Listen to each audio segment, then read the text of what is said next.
Lin Xin was happy to celebrate his 1-month anniversary with his beautiful girlfriend.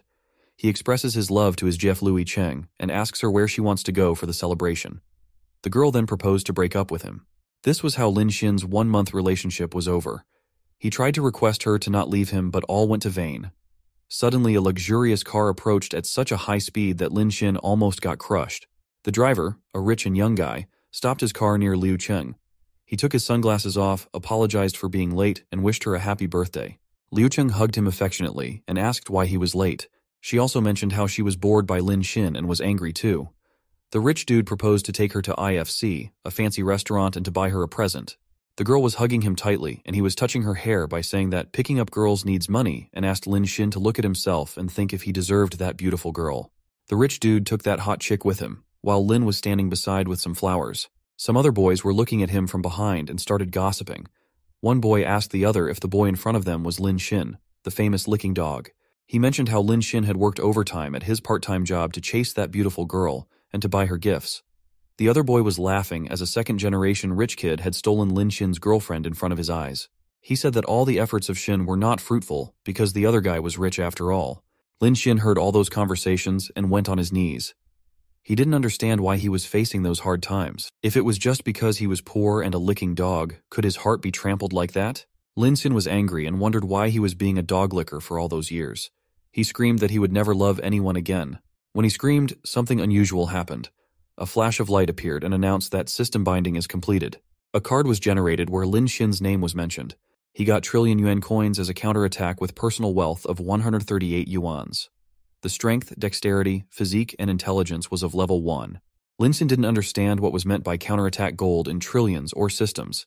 He had received a brown card with a golden boundary and symbol. Someone said that inside that card there were trillions of wealth. He was free to use the money as he wanted, and 1% of spent money would be converted to his personal wealth. Lin Xin was shocked and wondered if he could really spend trillions.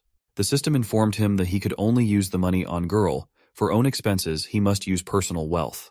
Lin Xin noticed that his personal wealth was only 138, but he knew that as long as he spent more on counterattack gold, his wealth would also increase further. He stood and was ready to begin the use of counterattack. Lin Xin went to the Yida commercial district and was trying to test that card on someone.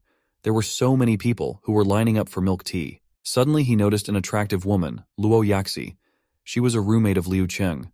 His system also popped a notification that it detected a high-level woman and started a counterattack mission. The system showed that she was 22 years old, height 167 centimeters, and weight was 45 kilos. The system showed that when the host's favorability would exceed 90%, the 10% of the counterattack gold amount will return as the host's personal wealth. It also stated that when the target's favorability would reach 100% towards the host, the status would be changed, and the affiliation between the host and the target would also be changed. Lin Xin approached her and asked if she had a moment for him. She was busy with her phone and the current favorability was 20%. She asked what brought Lin Xin there and questioned if he wanted her help to chase Liu Cheng again. She advised Lin Xin to forget Cheng as she had already found a second-generation rich boyfriend. Lin Xin declined and stated that he had not gone to chase Cheng, but wanted to offer Luo Yaxi a cup of milk tea. He actually was trying that card on Yaxi. She was shocked and said that they didn't know each other well. Lin Xin then pointed towards an expensive dairy milk tea, which costs 199 yuan per cup. He asked if she was sure that she didn't want to drink the tea, which was quite popular. In the menu also, it was mentioned that the store only sells 200 cups per day. Luo Yaxi smiled sarcastically and asked if Lin Xin could afford it, as that cup of tea was worth a 10 days meal for him. There was a queue to buy that tea, and one boy who was standing there screamed that Xin should line up to buy it as they were also doing that. Lin Xin asked everyone not to be in a hurry and wait a moment and went to the counter.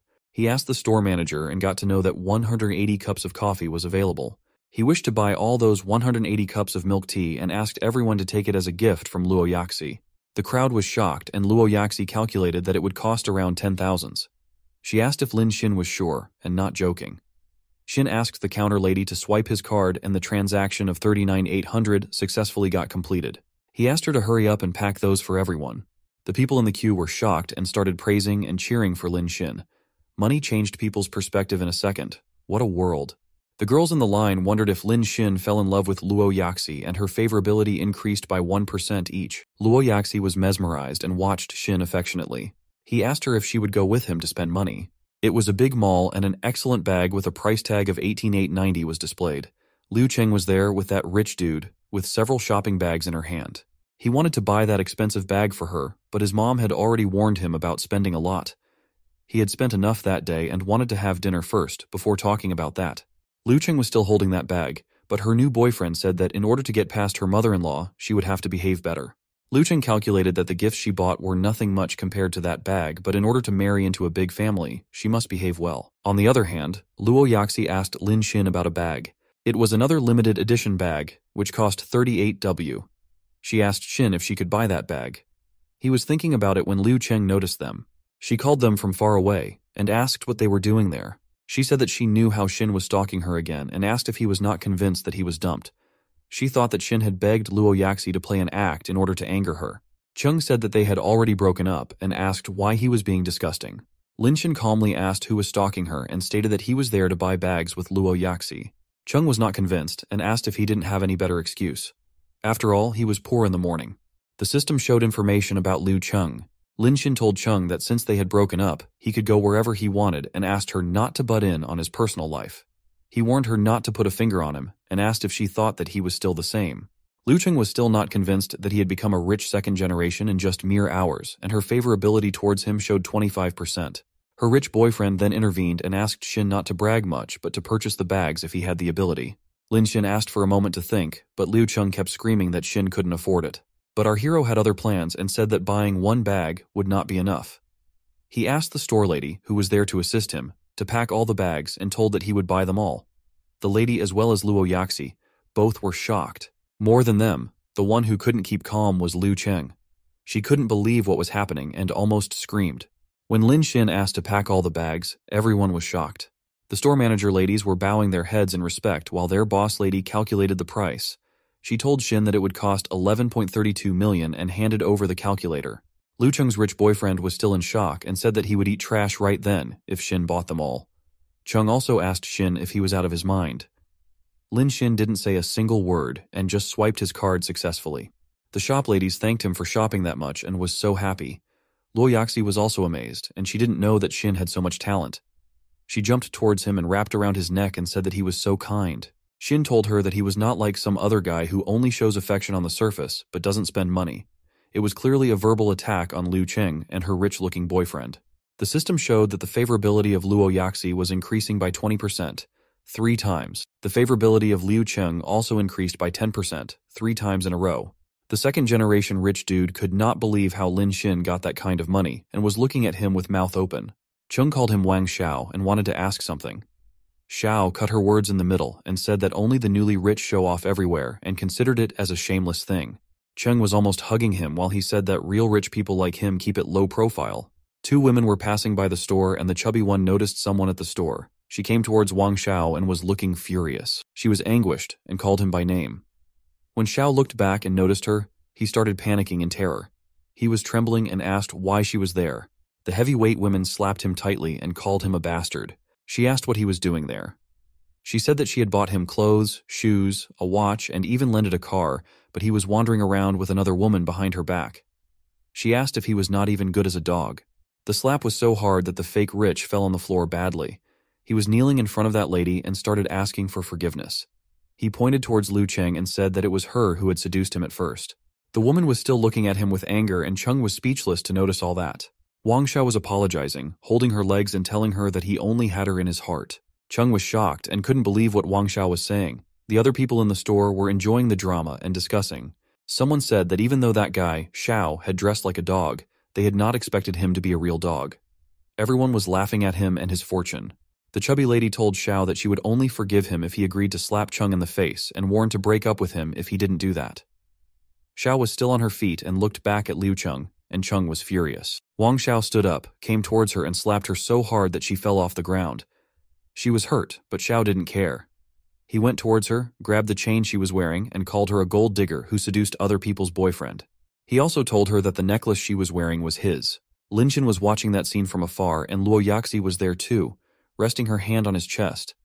Liu Cheng came towards him and pushed Yaxi back. She hugged Xin and wanted to say something, but Lin Xin pushed her back even harder. She again fell on the floor, but he faced the other way. After all the humiliation, Liu Qing ran out from the store, sobbing.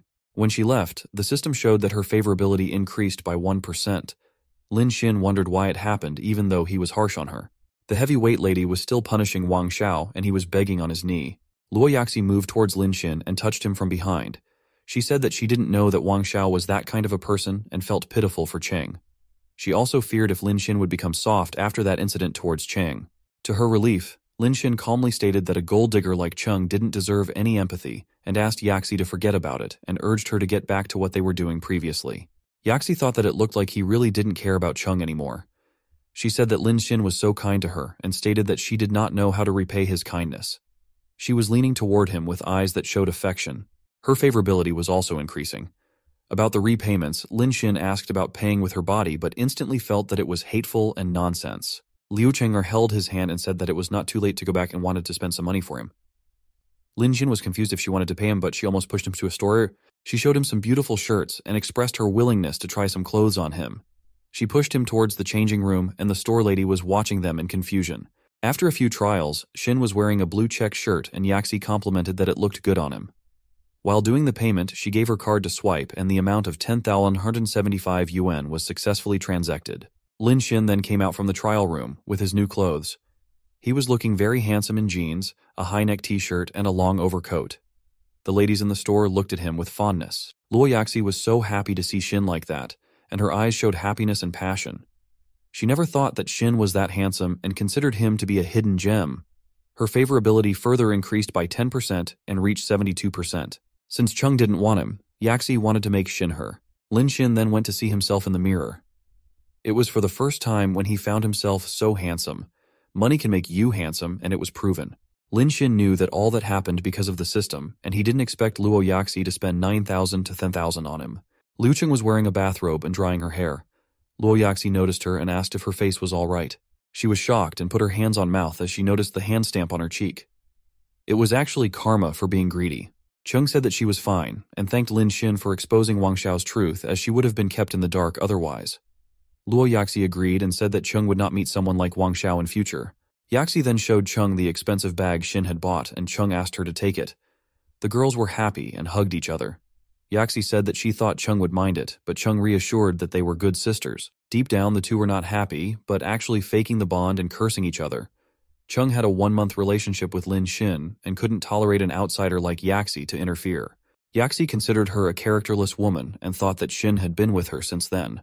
After the shopping, Lin Xin also returned to the boys' dormitory. He had been shopping with Liu Yaxi all day and was too exhausted. He wondered if he would do that every time when he spent kicking dog gold and decided to find another way. When he was about to go upstairs, he noticed 3 boys coming down. Xin greeted them, but they focused only on Xin's clothes. One guy, Wang Jin, screamed that the outfit probably had cost Xin a lot of money.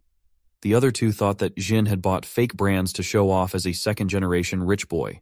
They had seen many poor boys like Xin doing that to attack attention. Wang Jin wrapped his hands over Xin's shoulder and stated how he has heard some rumors about Lin Xin. He talked about the incident where Lin Xin chased and spent so much money on Liu Cheng, but she dumped him. Wang Jin again said that he should spend money on online anchors as they don't break their hearts. The students were watching some shows, and the Goddess of Tea was live. The 2 guys were discussing how it was not affordable for ordinary people to swipe thousands of gifts to her. Lin Xin realized that he could also spend money on live streaming platforms and smiled. Lin Xin put his hand on Wang Jin's shoulder and said thank you. When Xin leaves, the guys talked about how they had pissed him, but he thanked him instead. They thought that something was really wrong with Xin's brain. One of them said that it was boring and suggested that they better watch the streamer Cha-Cha. He also informed Jin that the young Master Shu went on the air and it excited him. Lin Xin arrived at his room, which was a mess with clothes and leftover food lying around. He laid on the bed and looked at the phone and installed the leopard tooth application. After the installation was completed, Lin Xin was signed up with a nickname called Poor as Money. It was his first time and he decided to see where the list of streamers was. There was only a list in which no one was online. Xin remembered that the guys had mentioned a name, Cha-Cha, and searched for her. A girl in purple lingerie with an attractive body showed up, winking at the audience. Some audience members who were watching the live show were commenting on flirty and notorious things. Lin Xin's mouth was opened as he watched her and decided to spend money. Xin then wondered if the system could accept a counterattack mission from the live streaming. The system notified Lin Xin that the appearance of the streamer must exceed 80 points, otherwise the counterattack mission could not be started. It also told him how the streamers had filters on their faces, and that it is impossible to determine their appearance before meeting offline. Lin Xin admired the knowledge the system had. He then calculated that Cha-Cha looked over 90 and she should not be bad without filters too. He suddenly realized that he didn't care about her and anyhow wanted to spend money. Lin Xin was sitting on a couch, relaxing and smoking a cigarette. A notification popped out that someone with username Zhu Xiao had gifted her X5 golden leopards. Cha-Cha was amazed and thanked young Master Shu for the gift. Someone who was watching the livestream commented that it was expected from Shu, as he had sent a gift worth 10,000 yuan. Other people were writing about the beauty of Cha-Cha and their love towards her. Xu Xiao was on level 24, and he wrote about the competition coming up soon between Cao Cao and Shuang Shuang. He asked if everyone was ready, and someone named Jin Wang with level 15 replied quickly. Lin Xin thought that it must be his senior Wang Jin. Lin Xin then wondered how to send a gift. Zhu Xiao writes that their opponents may have come up with some tactics and wanted to tell everyone something. Wang Jin texted the rest of the users to keep quiet while young Master Shu was talking. Lin Xin smiled and considered Wang Jin to be an obedient dog of Shu. Xu Xiao again wrote that he didn't care about the strategy and strength of the other opponent. He asked everyone to charge him as soon as the game starts with all the strength they have. Lin Xin with his username Whiteboard, too poor to have money, wrote a text asking Cao Cao about how much money he would need for the first list and should he first buy gifts or brands. Since Xu Xiao was not finished talking, it angered Jin Wang. He used curse words and asked who was replying while Xu Xiao was talking, despite being asked to keep quiet. Xu Xiao's ego was hurt and he demanded Cao Cao to kick out that user account. Cao Cao was sitting in front of her phone, with a ring light. She was looking at the screen of her phone and thinking about the PK which was about to start, where she could only rely on Xu Xiao. For her, Whiteboard was just a newcomer, that had obviously just signed up and didn't send her any gift. She was feeling nervous as her competition with Shuang was about to start, and Xu Xiao's tone was serious. She decided to kick out Lin Xin, and he received a notification on his phone. He realized that Cao Cao kicked him and decided to watch the live streaming of Shuang. The game had begun. Cao Cao told Shuang that she didn't have a chance to win and suggested that she should give up early. She promised to come up with an easier punishment for Shuang in that case. Shuang was also a beautiful girl, wearing white lingerie and cat ears. She crossed her arms and told Cao Cao that she also had so many followers, and asked Cao Cao not to talk and to start the game immediately. The competition between Cao Cao and Shuang started. They did some seductive moves, and users started giving them gifts. The first stage was about to be completed soon, and Cao Cao had reached 586,000 so far, while Shuang reached only 21,000. Some supporters of Shuang asked her supporters to send gifts, but Cao Cao supporters, like Jin Wang, demanded that Shuang should accept defeat and dance. Shuang's supporters were ready to spend their salaries and even borrow money to give her points. Xu Xiao was irritated and asked if everyone had finished barking. He behaved like his time was worth millions and asked Shuang to dance without wasting time. She had no option and was ready to begin the dance. People were excited to see the dance and were commenting repeatedly. Suddenly, a notification came that a user with the nickname Too Poor to Have Money had sent Shuang a golden dragon. She couldn't believe her eyes and her jaw dropped. Xu Xiao also noticed that and screamed and wondered who had sent her a golden dragon, which was worth 15,000 Chinese coins. Shuang was happy and thanked Too Poor to Have Money for the gift by making a heart gesture for him. Cao Cao was also watching and wondered if that was the user she had kicked out. Lin Xin was looking at his phone with a smile and was wondering if he would need to swipe his card after finding the most expensive gift. He had expected that the system card could connect to the streaming service remotely to recharge. Lin Xin noticed that the money was already placed, and it was time to show off. He started sending golden dragons to Shuang, and other people were shocked to see that. Lin Xin first sent Shuang 5 golden dragons by mistake. He then sent 10 golden dragons, and after that sent 20 golden dragons. Cao Cao was terrified and her jaw dropped in shock while Shuang opened her mouth with joy.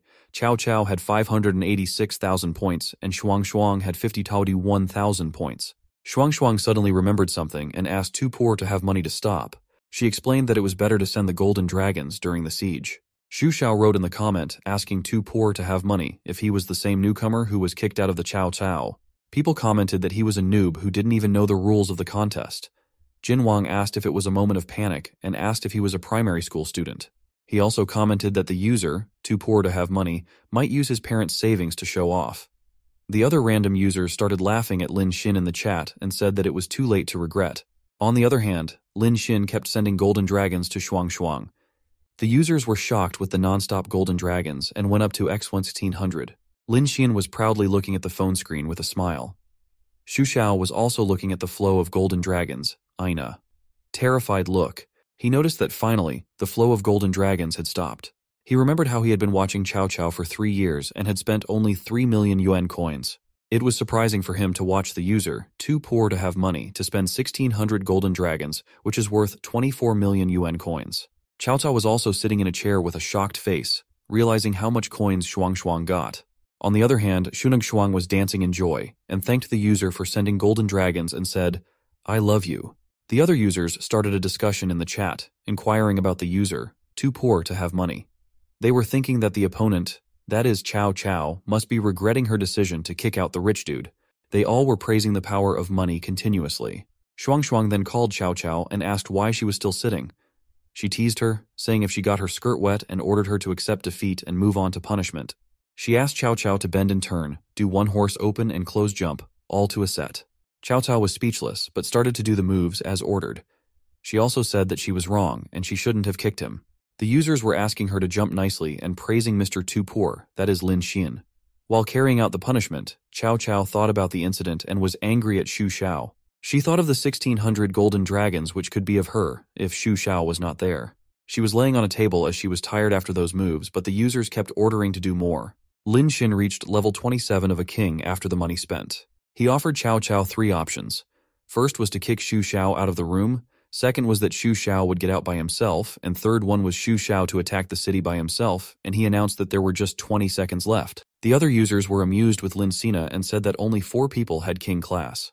They were praising how the user, too poor to have money, deserved to be a king. At that moment of time, Cao Cao had 58,600, and Shuang Shuang had 24,222,1000. A notification popped out that young Master Xu Xiao had left the broadcast room. Everyone started discussing how money was awesome and how the new user had become famous in one battle. The competition was over and the winner was announced to be Shuang Shuang. Everyone congratulated her and she thanked the user, Lin Xin, for helping her win. After that incident, Lin Xin's phone was flooded with a lot of notifications. He got likes, comments, fans, and messages. Jin Wang messaged him to apologize for mocking him blindly and asked if they could become friends or even brothers. Shuang Shunag also thanked him and said that she had no idea about how to thank him. She asked if she could add him to VX and sent her number. Cao Cao also messaged how she wanted to kick Xu Xiao, but unexpectedly, he left on his own. She also asked if he could forgive her. Cao Cao also told Lin Xin that his profile said that he was from Yanjiang. She considered it as a coincidence and informed that she was just going there for a photo shoot 2 days later. She offered Lin Xin to meet and asked if she could treat him to dinner to make an amendment. Even though she lost the PK, Cao Cao thought that she was better than Shuang Shuang in terms of appearance. She calculated that the rich man might spend money on her if she meets him offline. Lin Xin also looked at the phone with a smile and was worried that there were few tasks and considered that the compensation that he was given was not enough. He wondered if this was the way to turn off and sleep on the pillow, but he messaged Cao Cao with a mere shuri. Cao Cao happily kissed the screen of the phone, and she messaged that she would meet him that day and was looking forward to that day. She had also sent kissing emojis at the end of the message. It was a bright morning, and Lin Xin woke up and stretched his body. He remembered that he had not slept so comfortably in a long time. His phone notified that he had received a new message. The time was 7:35 in the morning, and he took his phone to see the message. Other boys of his room were already up and called him to eat breakfast together. It was a common room, and Lin Xin was in the upper deck of a bed. He told his mates to go without him and informed them that a girl would bring him breakfast. The 3 guys were shocked and looked back at him with dropping jaws. They started discussing Lin Xin in a group. One guy said that he had not expected Xin to talk nonsense in the early morning. The other guy shared how Liu Cheng broke up with Lin Xin the day before. He also said that he thought Lin Xin's mood was good after seeing him the night before. Someone asked how Xin could be okay after getting dumped. One guy suggested that they should take Lin Xin to have some drinks. Let him get drunk and get relieved. Lin Xin was silently enjoying that discussion for afar. In the entrance to the girls' dormitory, there were 4 boys with packages in their hands. One of them asked if they were also there to deliver breakfast. One of them agreed and answered that he brought breakfast especially for the beautiful Liu Cheng. Another guy said that he would give his packet to Luo Yaxi. The last one considered it as a coincidence. One of the guys asked if the others had also seen Liu Cheng's story the night before. Everyone had heard that Cheng was cheated by Wang Xiao. The guys considered it as a golden chance to win her. She had posted a picture with a status which reads that, "Tomorrow is new life. Bid farewell to the past. No longer have any nostalgia." Luo Yaxi, on the other hand, posted that it turned out that the person she had been looking for was always behind her. One guy thought that Luo Yaxi was referring to him and told everyone that she might have noticed him because he was always there. It was Wang Jin, and he was there with a box in his hand. Jin asked what was the difference between them and the licking dog, Lin Xin. He asked if those guys didn't know the story of him and said that there was no chance that Yaxi would go out with a licking dog. One guy didn't understand who Lin Xin was, so another one explained that he was the guy who ran after Liu Cheng for 3 years. One guy asked if their senior Wang Jin didn't come to give breakfast to Luo Yaxi. Jin laughed at them and asked if they would call it breakfast. He raised his hand with the box on top of them and bragged about it. It was milk-capped, light-sweet, low-calorie macaron, which he had bought from a French restaurant. That breakfast cost 600 yuan per serving, and the guys agreed that it was so expensive. He insulated the other simps waiting for their turns and told them that it needs money to pick girls. He did the maths and said that if someone spends only $10 a day for a whole year, then the girl would simply consider him as stingy. He gave them a trick to spend hundreds of thousands of dollars a day to be able to get girls. While Wang Jin was giving the guidance to his juniors, someone shouted that the girls had arrived. Liu Cheng and Luo Yaxi were coming downstairs, holding hands and smiling. The guys were looking at them with admiration, opening their mouths like dogs. They admired their beauty and started informing them that they had bought breakfast. Wang Jin told Luo Yaxi that she was looking even more beautiful that day, and he showed her the box. He bragged how he had bought her light-sweet and low-calorie macaron. When some guy offered her breakfast, Liu Cheng told them that her breakfast was coming. On the other hand, Luo Yaxi accepted a box of expensive macaron from Wang Jin and thanked him. Wang Jin was happy that Yaxi had accepted the food, and the other guys watched it with admiration. They said that it was expected from Jin. Suddenly, Wang Jin noticed 4 guys walking with Lin Xin. He yelled at Lin Xin and asked if he had just come. Yaxi was near Jin holding that box, and he asked if Xin didn't want to give breakfast to Liu Cheng, even though she dumped him the day before. One of the guys standing with Lin Xin said with an upset mind that it was Wang Jin again. Jin continued with his words and said that it was nothing new for Xin, as he had been chasing after Liu Cheng so hard for 3 years. One of the guys behind Wang Jin informed Lin Xin that Cheng had already ordered delivery. Wang Jin teased Xin by saying that he was late and asked him to come back early the next day. Lin Xin didn't say a word, but waited. Luo Yaxi approached Lin Xin and asked if he had breakfast. He said no, and asked if she had not messaged him saying that she wanted to treat him. The guys standing with Wang Jin couldn't believe in their eyes or ears. They wondered if Lin Xin was telling the truth or if they were dreaming. Wang Jin and the other guys widely opened their mouths as the event turns out like that. Liu Cheng also looked at Yaxi with anger. Suddenly the courier came to Liu Cheng and informed him that he had brought her delivery. Luo Yaxi then handed Lin Xin the expensive breakfast she got. She was standing affectionately and told him that it was milk-capped macaron. Lin Xin was so happy to get that tasty treat and admiringly yelled. He also noticed how her favorability increased by 7%. He wondered why it went up when she was the one who had brought the breakfast.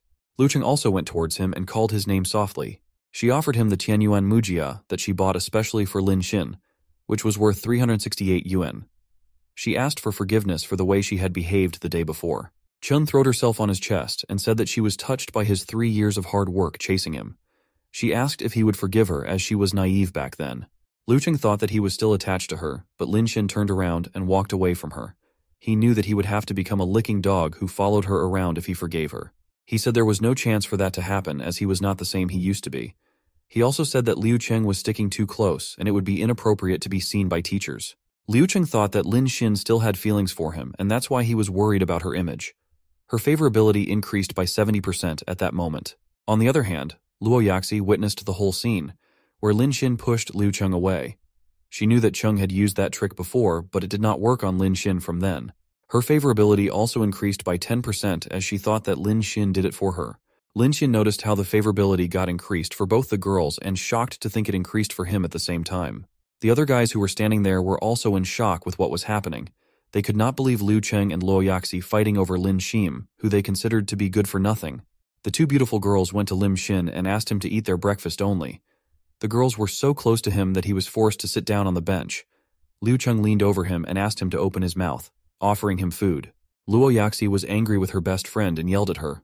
Wang Jin was terrified to watch the scene and hold his head in shock. He screamed how it could be possible that those 2 ladies were fighting over a man like Lin Xin. When the girls forced him to eat, Lin Xin raised his middle finger and said that he had clicked his phone 1,600 times with that finger. He said that his finger was cramping, but luckily there were those girls to take care of him. Liu Cheng crawled towards Lin Xin immediately and asked if she could see his hand. Luo Yaxi squatted in front of him and offered to feed him macaron. All the guys were looking at that in shock, and one was even filming it with his phone. Lin Xin was fed by the two beauties, and the boys could not believe it. They especially imagined Luo Yaxi, who was wearing a short skirt and sat in front of Lin Xin in squatting position. They imagined Lin Xin's point of view and started screaming. One guy described how Xin was eating ice cream with eyes and macarons with mouth, and he wanted to die of envy. The guys wondered how big the news would be. Luo Yaxi whispered in Lin Xin's ear that she would change the color later. After watching that, suddenly Wang Jin bleeded from his mouth. One guy yelled to call the school doctor, and soon Wang Jin was carried away on a stretcher, while Lin Xin kept eating foods from the girls. In the campus post bar, the photograph of these events was posted with a caption mentioning how Liu Cheng and her best friend asked Lin Xin to eat breakfast together. The post made a sensation in the school, and a discussion began under the post. People were admiring Liu Cheng, and they couldn't believe that the guy getting fed was Lin Xin. They wondered if Lin Xin was a second-generation rich. One guy commented that he was also in that scene and confirmed how Lin Xin told about pressing his phone 1,600 times. But others considered it to be a lame excuse. There was another post on the campus bar about the competition between the streamer Cao Cao and Shuang Shuang. It posted how a leopard tooth girl had received gifts worth 24 million. People were actively discussing that news too. One guy wondered if Lin Xin was the one who was given that heavenly amount. Some guys pointed out that Lin Xin could be doing that on purpose. One of Lin Xin's friends yelled at him, pointed to his phone, and told Lin Xin that he was on the news. He also informed me that the journalism department wanted to interview him. Lin Xin spits out the pasta, yelling that there was no way for that to happen, and runs away. Liu Cheng and Luo Yaxi tried to stop him but couldn't. After he left, Luo Yaxi yelled at Cheng. She said that Lin Xin was originally from a low-key rich generation who didn't like to show off. She blamed Cheng for making it a big news and made him unhappy. Liu Cheng said that it was actually Yaxi's fault because she made Wang vomit blood. Lin Xin was hiding behind a wall and was looking at the guys. He hoped that those reporters had not followed him. On the other hand, Cao Kai sent a photo of her licking ice cream. She informed him that she would reach Yanjiang's airport at 7:30 that night. She asked if Lin Xin would come to pick him up. He was happy to read that message with a thought about a tool to spend money, plus he was looking forward to meeting the girl, Cao Cao. In the airport terminal, passengers were walking and rolling their suitcases. Lin Xin was looking at his phone, thinking about Cao Cao. She had told him that she had already reached the airport, but he had not seen her. He wondered if she was someone very unrecognizable, without a filter. Suddenly, he heard a guy talking to the girl, referring to her as Cao Cao. He asked where she was going and offered to accompany her in his own Benta car. The girl rejected the offers, but that guy was forcing her to go with him. Lin Xin looked back and found that it was really the Cao Cao he was searching for. He stood between her and the guy and stretched out his hand to create a barrier. Lin Xin said that since the girl was not ready to go, he should leave her. The guy was not happy with that intervention and asked Lin Xin to mind his own business and said that he was her fan. Suddenly Cao Cao recognized Lin Xin and asked if he was Mr. Qian. She showed her phone and said that his clothes were the same as described in VX. Lin Xin confirmed that it was him, and the guy jumped in shock and screamed. He bowed his head and apologized for not recognizing Lin Xin at first. Cao Cao left with Lin Xin and thanked him for saving her, while hugging his hand. Cao Cao thought that the guy gave her a gift of a few hundred yuan and wanted her to drive in his car for that. She told Lin Xin that she always thought that Mr. Qian would be a 40-year-old businessman. Cao Cao never imagined that he was so young and handsome. Lin Xin was smiling and asked her to call him by his name, Lin Xin. He also told her how he had not expected her to be more gorgeous offline than on the stream. Cao Cao commented that Lin Xin was good at talking. The system informs him that he can start a counterattack. Her age was 21 years, height 170 cm and 48 kg weight. Current favorability was 30%. Suddenly a guy, wearing a formal suit, raised his hand and called Cao Cao. She approached the man while wrapping Lin Xin's arm and called that man Mr. Zhao. She asked why he had gone there and introduced that man to Lin Xin. She said that the man often sent her a lot of gifts in the live broadcast room. The man informed that he had gone there to pick up Cao Cao as he didn't want her to take a taxi. He asked about Lin Xin's identity to Cao Cao. Lin Xin informed them with a smile that he drove a small Edenki scooter. Cao Cao was shocked, but remained silent. The man then offered to give him a ride, and Lin Xin thanked him and asked about the arrangement for his Edenki. His motorcycle was tied on the top of the luxurious car. Cao Cao and Lin Xin sat in the back seat, and the man was behind the wheels, driving that car. He thought that Lin Xin looked to be in his early 20s and wore clothes that probably cost only tens of dollars. He wondered if Lin Xin was actually the rich man who had sent over 2 million in live broadcast. He said that he had not imagined Mitch to be low-key and asked if that was simplicity. The man said that Cao Cao probably wouldn't mind riding a scooter, but she had so much luggage with her, so it was more convenient to ride in his car. He asked Mr. Qian if he was right, and Lin Xin confirmed. Chow Chow kept looking at Lin Xin and wondered if he was really rich. After a few moments, the car had stopped in front of a mansion. Chow Chow gracefully entered the room and waved her hands to greet the people. There were few rich-looking, mid-aged people sitting at the dinner table. They said that the hero of the occasion had finally arrived and commented that Chow Chow had become more beautiful. One man told her that she was late and asked who was the man with her. Chow Chow introduced Lin Xin as the rich guy who had spent more than 20 million money on livestream to beat Xu Xiao. All the people sitting there stood up and were shocked. They asked if he was really Mr. Chen, and commented that he was too young, and one man said that he had admired Mr. Chen for a long time. Lin Xin remembered how Chow Chow invited him to dinner and promised to make amends. He realized that it was a way to gather the big shots who sent Chow Chow gifts at Leopard's Teeth. It was Chow Chow's Big Daddy dinner, and Lin Xin realized that she had a lot of wealthy hearts. Everyone was sitting at the table and a waitress was serving them some delicacy. One man then brings up the topic of Lin Xin and asks Mr. Zhao if Mr. Qian had come by in a donkey to pick Chow Chow. After hearing that, a man laughed. They thought that it was just a joke because it's not possible for someone who sent 20 million in gifts to not have money for a car. One of the men calculated that if 20 million is just Qianzong's pocket money, his total asset might be not less than 1 billion. One man said that he knew a lot of people in Jiang City and inquired if Lin Xin's surname was Lin. With an evil smile, he told me that there was not any rich family in that city who had that surname. Mr. Zhao yelled at Lin Xin for faking to be rich and for making him carry his scooter. Another man screamed and asked the President Chen if he was telling the truth. They asked Chow Chow not to get fooled by Lin Xin. One man asked if she had seen Mr. Qian's picture before. Chow Chow was eating silently and looked at Lin Xin. Her favorability towards him was reduced by 10%. She remembered how she had looked at Lin Xin's phone on the way and considered that Lin Xin was definitely the user named too poor to have money. Chow Chow wondered if Lin Xin was still taking revenge on her. She had heard that some rich people were really all vengeful and perverts. But she decided to ignore those thoughts as her main concern was just his money. Only thing she was worried about was that he might not have money to spend on her. She was almost leaning over Lin Xin and thanked President Che for worrying about her. She then mentioned the Lin family, which was one of the 3 richest families in Shanghai. She asked if Lin Xin came from that Lin family. Lin Xin knew that even though Cao Cao was showing like helping him, at the same time she wanted to know who he really was. Lin Xin told that he didn't belong to that Lin family but bragged to have more words than that. He was drinking something and smiling while telling that. One of the men pointed his finger at him and laughed. The man said that Lin Xin was pretending to be rich and asked if he won the 20 millions on some lottery. The man presumed that Lin Xin couldn't make an appointment with Xuan Shuang and that's why he had come to cheat Cao Cao. Another man also supported that theory and blamed Lin Xin for using that fame to cheat Cao Cao for a night. Since Lin claimed to have more money, another man then asked Lin Xin what kind of cars Lin Xin usually drove and how many supercars he had in his collection. Lin Xin hugged Cao Cao's shoulder and said that he didn't have a single car and Cao Cao was confused. Lin Xin then asked Cao Cao about what kind of car she liked and promised to buy it for her right then. One man then stood up and slammed his hands on the table. He screamed and asked where Lin Xin was putting his hands. Another man mocked Lin Xin's words and asked if he thought car shopping to be the same as shopping from a street market. Everyone thought that Lin Xin was just showing off and had no money. Cao Cao ignored those and slided her head toward Lin Xin's shoulder. She said that she would like a Ferrari FA60 and promised that if he gives her such a car, then she would also give him something of the same value. The system showed that despite her words, her favorability towards him decreased by 15%. Lin Xin understood that Cao Cao was joyful on the outside but disappointed inside. He realized how good Cao Cao's acting skill was.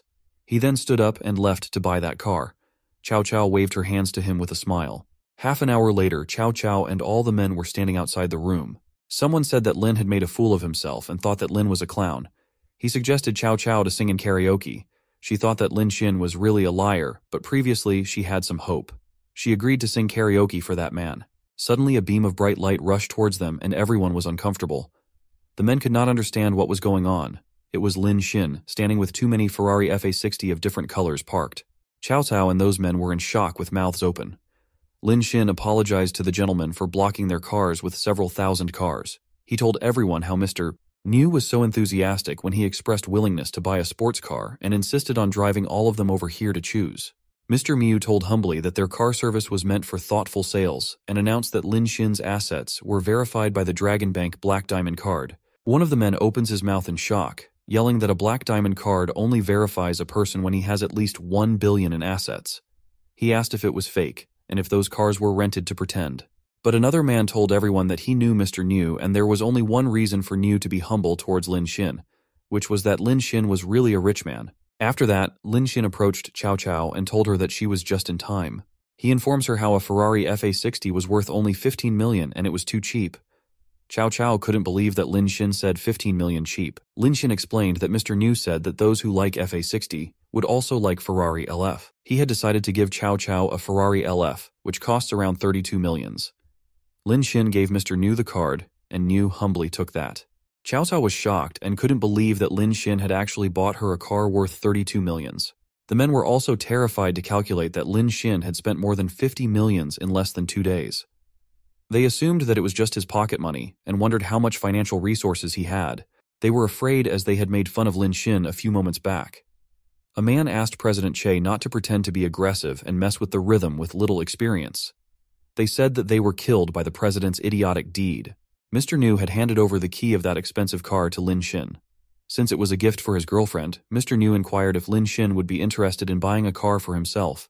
He rejected it as it was the most expensive car in their dealership, and he expressed willingness to buy a more expensive one for himself. Mr. Niu said sorry for disappointing him and left. Cao Cao was so happy, and she thanked Lin Xin for giving her the dream car. Her eyes were teary and she mentioned that she had not expected it. Lin Xin said that it was okay, as for him, it was just a little money. Cao Cao looked at him with admiration and her favorability increased by 50%. She wondered how Lin Xin had not taken advantage of the trend and asked her to give an equivalent return. The other men came to Lin Xin and started apologizing for their misbehave and stated it as a misunderstanding. The President Che called himself blind and asked for forgiveness. All those rich and old men were bowing before Lin Xin. The president also informed him that he had heard about Lin Xin's wish to buy some expensive car. He mentioned his largest car sales company in Yangjiang City. He humbly requested Lin Xin to take a look and offered the biggest discount to show sincere apology. Cao Cao, on the other hand, hugged Lin Xin's arm and requested him to accompany her for the test drive. Lin Xin questioned why she doesn't go by herself. Cao Cao said that she had figured out a way to repay him. She whispered that since his gift was too big, she would not be able to give it at once and asked if she could do it with installments. She also mentioned that for that first payment, they should be alone somewhere. Lin Xin started blushing after hearing that. He had expected for a famous anchor like Cao Cao to work hard and his curiosity was aroused. He left that place in a rush with Cao Cao, leaving those men behind.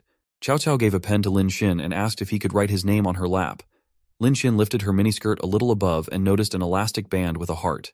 He was amused and eyes were wide open when he noticed that there was a sorry note written in her lap. Cao Cao said that it was a record of the number of installments she had made.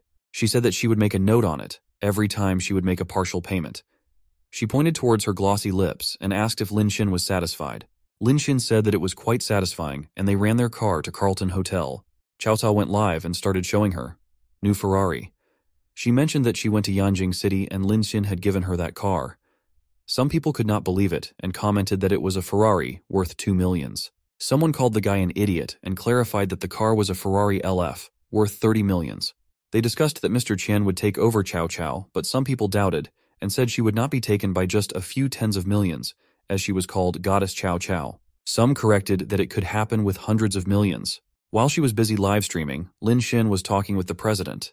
He told Lin Xin that there was a group of tycoons in that city. He mentioned how some richest kids in the world wanted to know about Mr. Qian. Lin Xin agreed and asked to pull him into that group. President Che praised the straightforwardness of Lin Xin. Lin Xin felt the vibration on his phone and picked up the call. It was Lao Li, his friend on the other side. He informed Lin Xin that there would be a class reunion the next day at Lin Xin's city. Lao Li asked if Lin Xin would tag along, and he agreed, as there was nothing to do anyway. Lao Li also informed him about Xia Yuxuan from the Department of Literature of Jiang University. She was considered a flower and was also going to that reunion. Although they were classmates, Lin Xin had never spoken to her. All he knew about her is that she was from a very rich family. Lin Xin agreed to join that reunion. The next day, Lin Xin reached the venue, a 5-star hotel named Meridian, in his scooty. Lao Li waved his hands to Lin Xin and he asked about the parking place, but Lao Li also had no idea. Suddenly, the scooter started producing some noise and gases. Lin Xin tried to kick it and screamed what was wrong. He then remembered how Mr. Zhao was holding his scooter the previous night. Zhao said that he would look forward to doing business with Mr. Qian. He also considered it an honor to give Lin Xin a ride and said that he hadn't expected Lin Xin to be a student. It had happened after Cao Cao had left, saying that she would meet him after her shooting. Lin Xin thought that his scooter might be damaged by Mr. Zhao and planned to take compensation for that. Lao Li, who was unaware of Lin Xin's wealth, thought that Mr. Zhao was some porter. A black luxurious car stopped by Lin Xin and yelled that they hadn't seen each other for a long time. It was Lian, a rich-looking guy who asked Lin Xin if his scooty was broken. Lin Xin wanted to tell him about the incident last night, but Lian blamed himself for that. He was laughing and said that Meridian Hotel had no parking for scooty. He said that he had chosen the place without considering students who would drive scooty and promised to pay attention next time. When Lian got out of the car, he throwed the keys towards his driver. The students surrounded him and asked how many millions does that Porsche cost. A girl referred to the questioning by Xiaozhang and asked if he didn't know that the hotel was run by Lian's family. Xiaozhang said that even though he knew that Lian was rich, didn't expect him to be so rich. One boy started praising Lian and told everyone that the cost of Meridian would be over 300 millions. He said that even though Lin Xin was rich, he was considered for Lin Xin. Lin Xin, on the other hand, was looking for a place to park his scooty. In the meantime, Luo Yaxi called him and asked if he would want to have a meal together that Saturday. Lin Xin informed her that he was at a high school reunion and suggested meeting her the next day. He actually had only 2,000 money on him. Luo Yaxi said that the next day would be good as she would be out of commission in a couple of days. Lin Xin wondered if some relatives would visit her but just asked her to take care of her body and drink lots of hot water. Luo Yaxi was amazed by his care and her favorability increased 2% and reached 91%. Lin Xin had completed the first task of counterattack and 10% of counterattack golds he had spent on her was returned into his personal wealth account. Lin Xin was amazed by the magic of those words, but he considered that the 1.13 million was too little.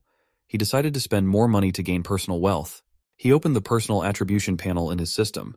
It shows his name, age 22, and strength, agility, physique, and intelligence of level 1. He was rewarded with +1 level in all attributions and had an opportunity to draw 1 skill.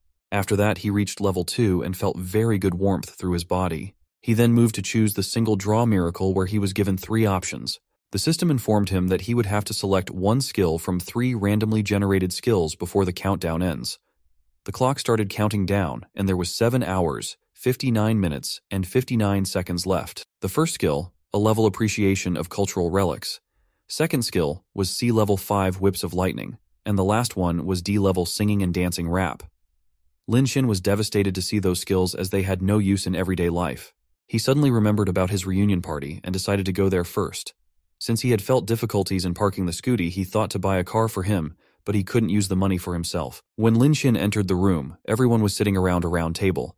While taking a seat, Lin Xin asked Lao Li about Xiaoyu Xuan. Rich Lian interrupted, and sarcastically said that Xiaoyu Xuan had nothing to do with Lin Xin. He explained how Xiaoyu Xuan was the most attractive girl from the literature department and had a very rich family background. Lin Xin asked if she was really from a very wealthy family.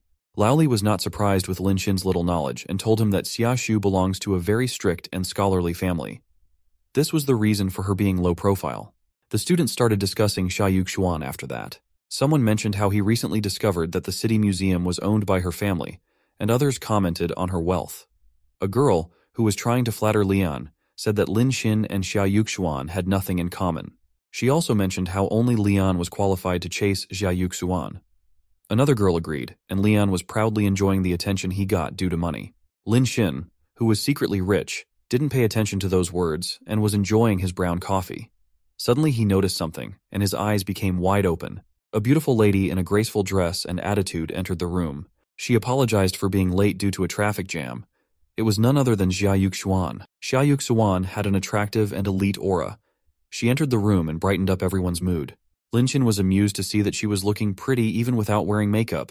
He knew that it was what one can expect from a flower. The system showed her face value to be 94, and Lin Xin was impressed. Lian waved his hand and called Xiaoyu Xuan to sit near him. The ladies sitting by his side also stood up to appreciate Xiaoyu Xuan's beauty. Lian was irritated and asked them to get out of his way. Lin Xin took that chance and offered Xiaoyu Xuan a seat near him. She accepted and went there to sit. She greeted Lin Xin by his name, which was shocking. He had not expected her to remember his name, but Xiaoyu Xuan said that she knew the names of her classmates. The system activated counterattack and showed Xiaoyu Xuan's age, height, and weight. The current favorability was 0%, but Lin Xin was happy that it was activated. The other students couldn't believe and bear the fact that Xiaoyu Xuan was sitting beside Lin Xin. They didn't understand how Lin Xin had dared to ask Xiaoyu Xuan. The one who was more pissed off was Lian, the rich attention seeker. His eyebrows furrowed, eyes turned red, and teeth were gnashed. He called Lin Xin and with an evil smile asked about Lin Xin's girlfriend from college, which he was chasing for 3 years. He asked why Lin Xin had not brought her to that party. Lin Xin stated that they had broken up the day before, but people didn't believe it. Lian claimed that Lin Xin was lying as he was after Xia Yuxuan. Lian said that those lies could only deceive children. One girl also started blaming Lin Xin and said how she used to think Lin Xin to be an honest man. She called him a scumbag, but Lin Xin clarified that he was telling the truth. Though Xia Yuxuan said nothing, her expression showed disappointment, and the favorability also decreased by 1%. Lin Xin turned blue after noticing that but Lian was cruelly happy. Lian then brought up the fact that Xia Yuxuan had a keen interest in art and cultural relics. He boasted that he had bought a Maria by Fitch from a collector in Shanghai. Xia Yuxuan looked back at the picture hanging on the wall and Lian asked if she liked it. The lady stood up and went near it to take a look. In the meantime, Lian went to Lin Xin and put a hand on his shoulder like a spoiled brat. He warned that he would make sure that Lin Xin could not find a job in their city if Lin Xin tried to impress Xia Yuxuan again. Lian then moved towards Yuxuan and started telling how much he loved that painting. He also stated that there would be an auction in the city for another of Fitch's paintings, named Blessing of the Angels. Yuxuan said that she had not realized that Lian had interest in Renaissance artists and asked if she could get a closer look. Lian agreed and said he would show her. Lian was happy that his tactics worked out well. He had researched Yuxuan's interests and hobbies even though he found them boring. Suddenly, Lin Xin stood up and asked if he could also watch it together as he also had interest in Big Fitch's paintings. Lin Xin had selected the skill of relic appreciation before moving towards it. Lian agreed and thought that Lin Xin would make a fool of himself. He handed that painting to Lin Xin and Yuxuan kept thinking about it. Lian asked Lin Xin to weigh it and let them know his opinion about that. Since the skill of cultural relics appreciation was activated, Lin Xin understood his assignment and called that painting fake. He explained that in the late works of Big Fitch, a technique called thin paint cover was used. The glaze used to be made with small pigments and a large amount of castor oil. He also mentioned that each brush stroke had a translucent effect. But in the painting Lian had bought, the colors were not transparent due to high pigments. Lin Xin also described how Big Fitch used to fade corners of the eyes and mouths of his characters to achieve a delicate softness without boundaries. Xia Yuxuan was amused to hear those facts from Lin Xin, and he said that the taper was a little hard to use. Lin Xin finally told Lian that the painting he had bought was a fake picture. Lian was shocked and irritated with Lin Xin's words. He called Lin Xin a layman, didn't believe in his words, and claimed that Lin Xin had learned half-baked water appreciation technique from the internet. One girl who was simping Lian also asked Lin Xin not to pretend to be a professional. Lao Li also asked Lin Xin not to talk about it anymore. To their surprise, Xia Yuxuan stood up for Lin Xin, said that he was right and stated that she also had studied appreciation of Big Fetch. She claimed that the painting was just a high-quality imitation. Everyone was shocked and couldn't believe it.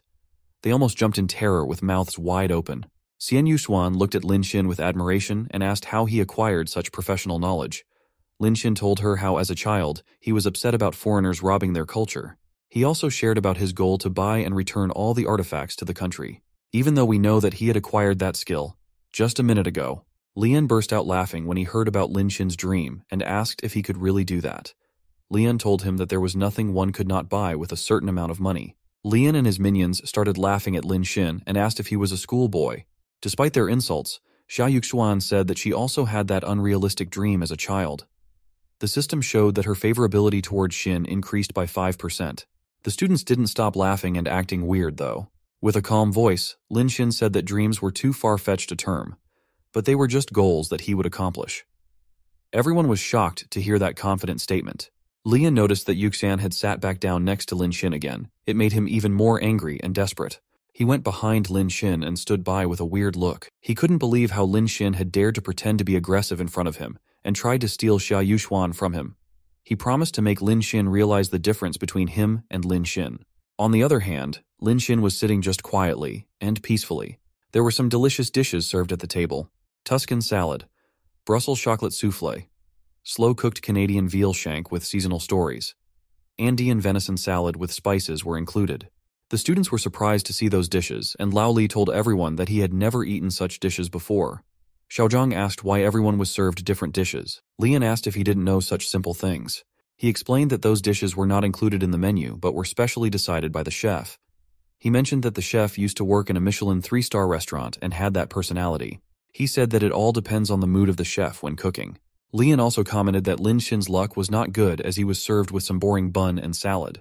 They didn't understand what was going on, and someone thought it to be some item from molecular cuisine.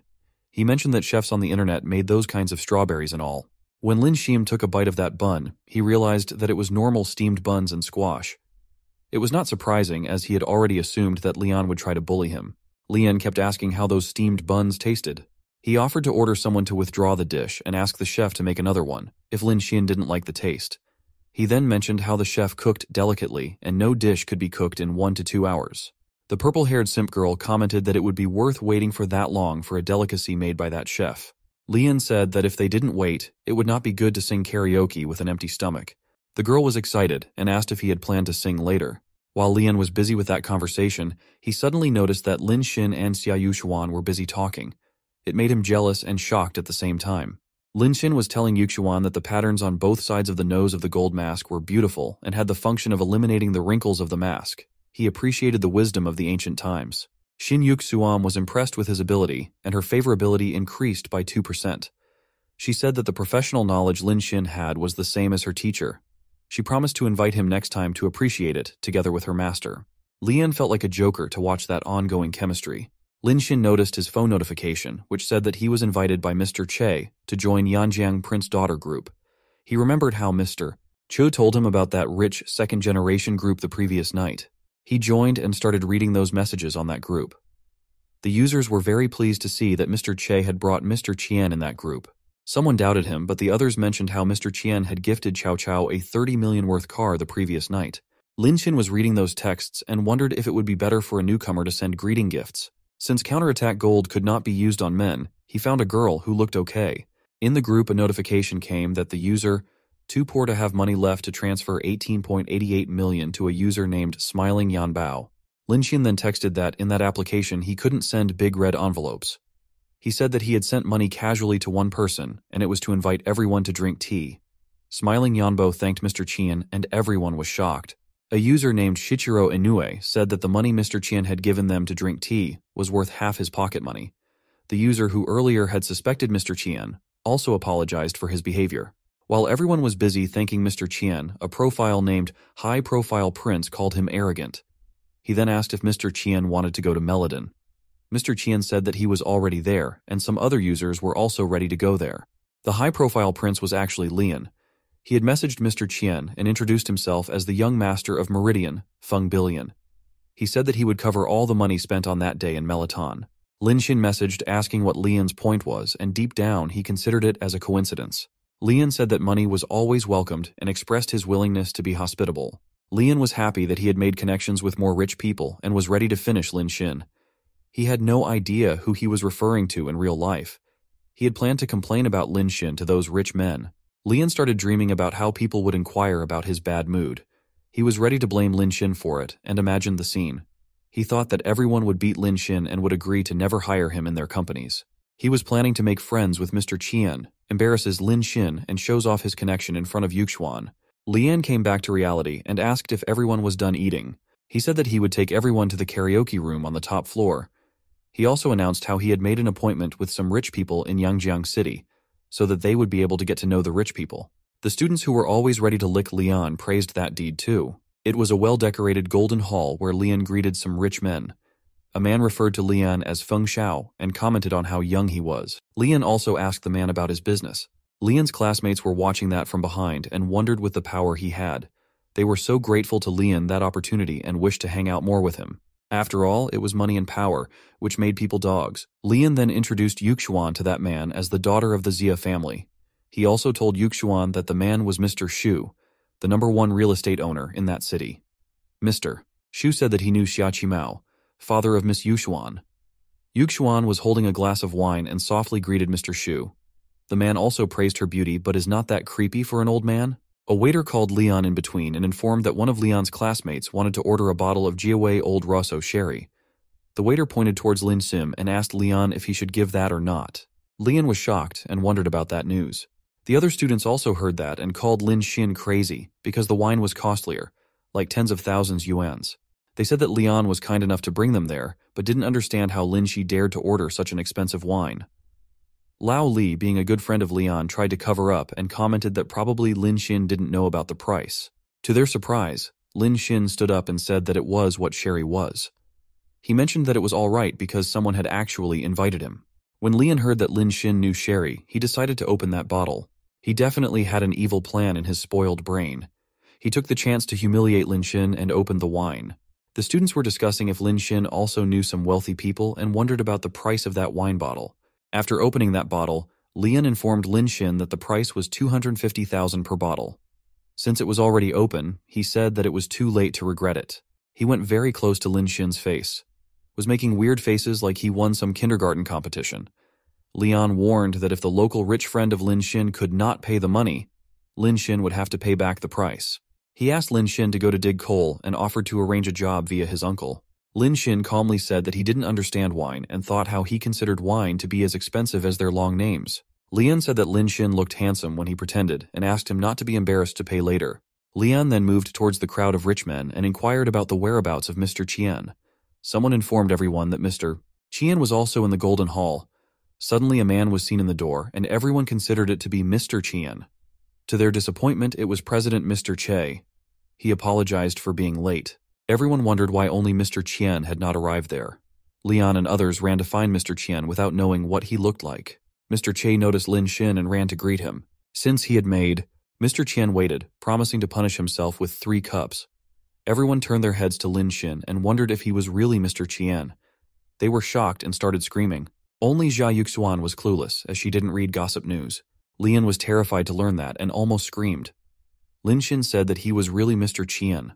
The other second-generation rich kids started praising Lin Xin for his good look and young age. One person even asked if Mr. Qian had a girlfriend and wanted to introduce Mr. Qian to his sister. Lin Xin's classmates were more than shocked, and their jaws dropped. The pink-haired girl asked if Lin Xin was so rich. The other guy commented on how the other rich people were behaving like licking dogs in front of Lin Xin. Lao Li said that it was completely different from how those people were behaving with Lian.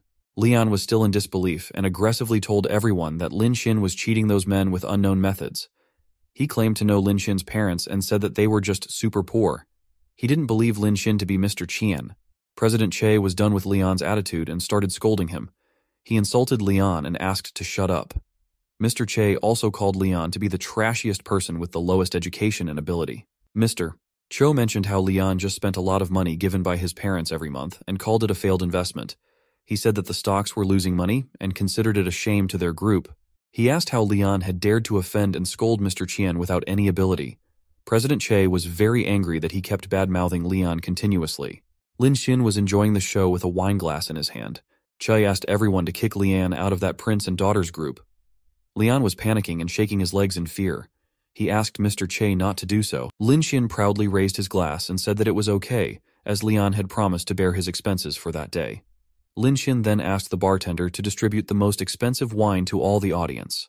He also asked everyone to drink until they were satisfied. Everyone was so happy to hear that. He started praising and thanking Mr. Qian and money for that. Lian was laying on the ground, realizing the cost and his future. After the party was over, everyone was ready to leave. They thanked Lin Xin for inviting them and wished to meet again. A man was waiting for Jia Yuxuan with a long, luxurious car. She said goodbye to everyone and was the first one to leave. It was an extended Rolls-Royce, and the classmates expressed how jealous they were. Lao Li commented how Yuxuan was always humble despite being so rich. He said that he would show off his wealth everywhere in that situation. Lin Xin was also thinking about the same and considered that she deserved to be called a piece of gold. She was exposed to high-class society from a very young age. She had not shown any surprise after learning about Lin Xin's status, and even her favorability had not increased a bit. Lin Xin considered her as a hard person to get and wanted to spend money on her. After she left, Mr. Qi approached Lin Xin and showed him some photos. Since Lin Xin was not interested in cars of 30-40 millions, Che mentioned about an 80 million car. There were only 10 of that car in all over the world, and it was not even available in their country. Mr. Che was not sure if Lin Xin would like that, but after looking at those, Lin Xin's eyes brightened up. He complimented that it looked good, and Mr. Che excitedly ran to arrange it in a few days. Lin Xin's classmates were envious and considered Mr. Che to be very fast in dealing. Lin Xin checked his personal wealth, and it was 11,38370. He planned to spend more counterattack money to increase his personal wealth. When he was returning back at night, he noticed a girl crying in the street. It was Liu Cheng, and he went near. She was happy to see Lin Xin there and asked if he had come back. She started telling that her father had a heart attack and was admitted to the hospital. She mentioned that she would need 8,000 yuan for surgery, but her family couldn't afford that at once. She went very close to Lin Xin and asked if he could lend her the money. Lin Xin disagreed to believe her as she had used that father in the hospital excuse 5 times in the last 3 years. He said that she would buy branded items with that money and was not ready to give her even a penny.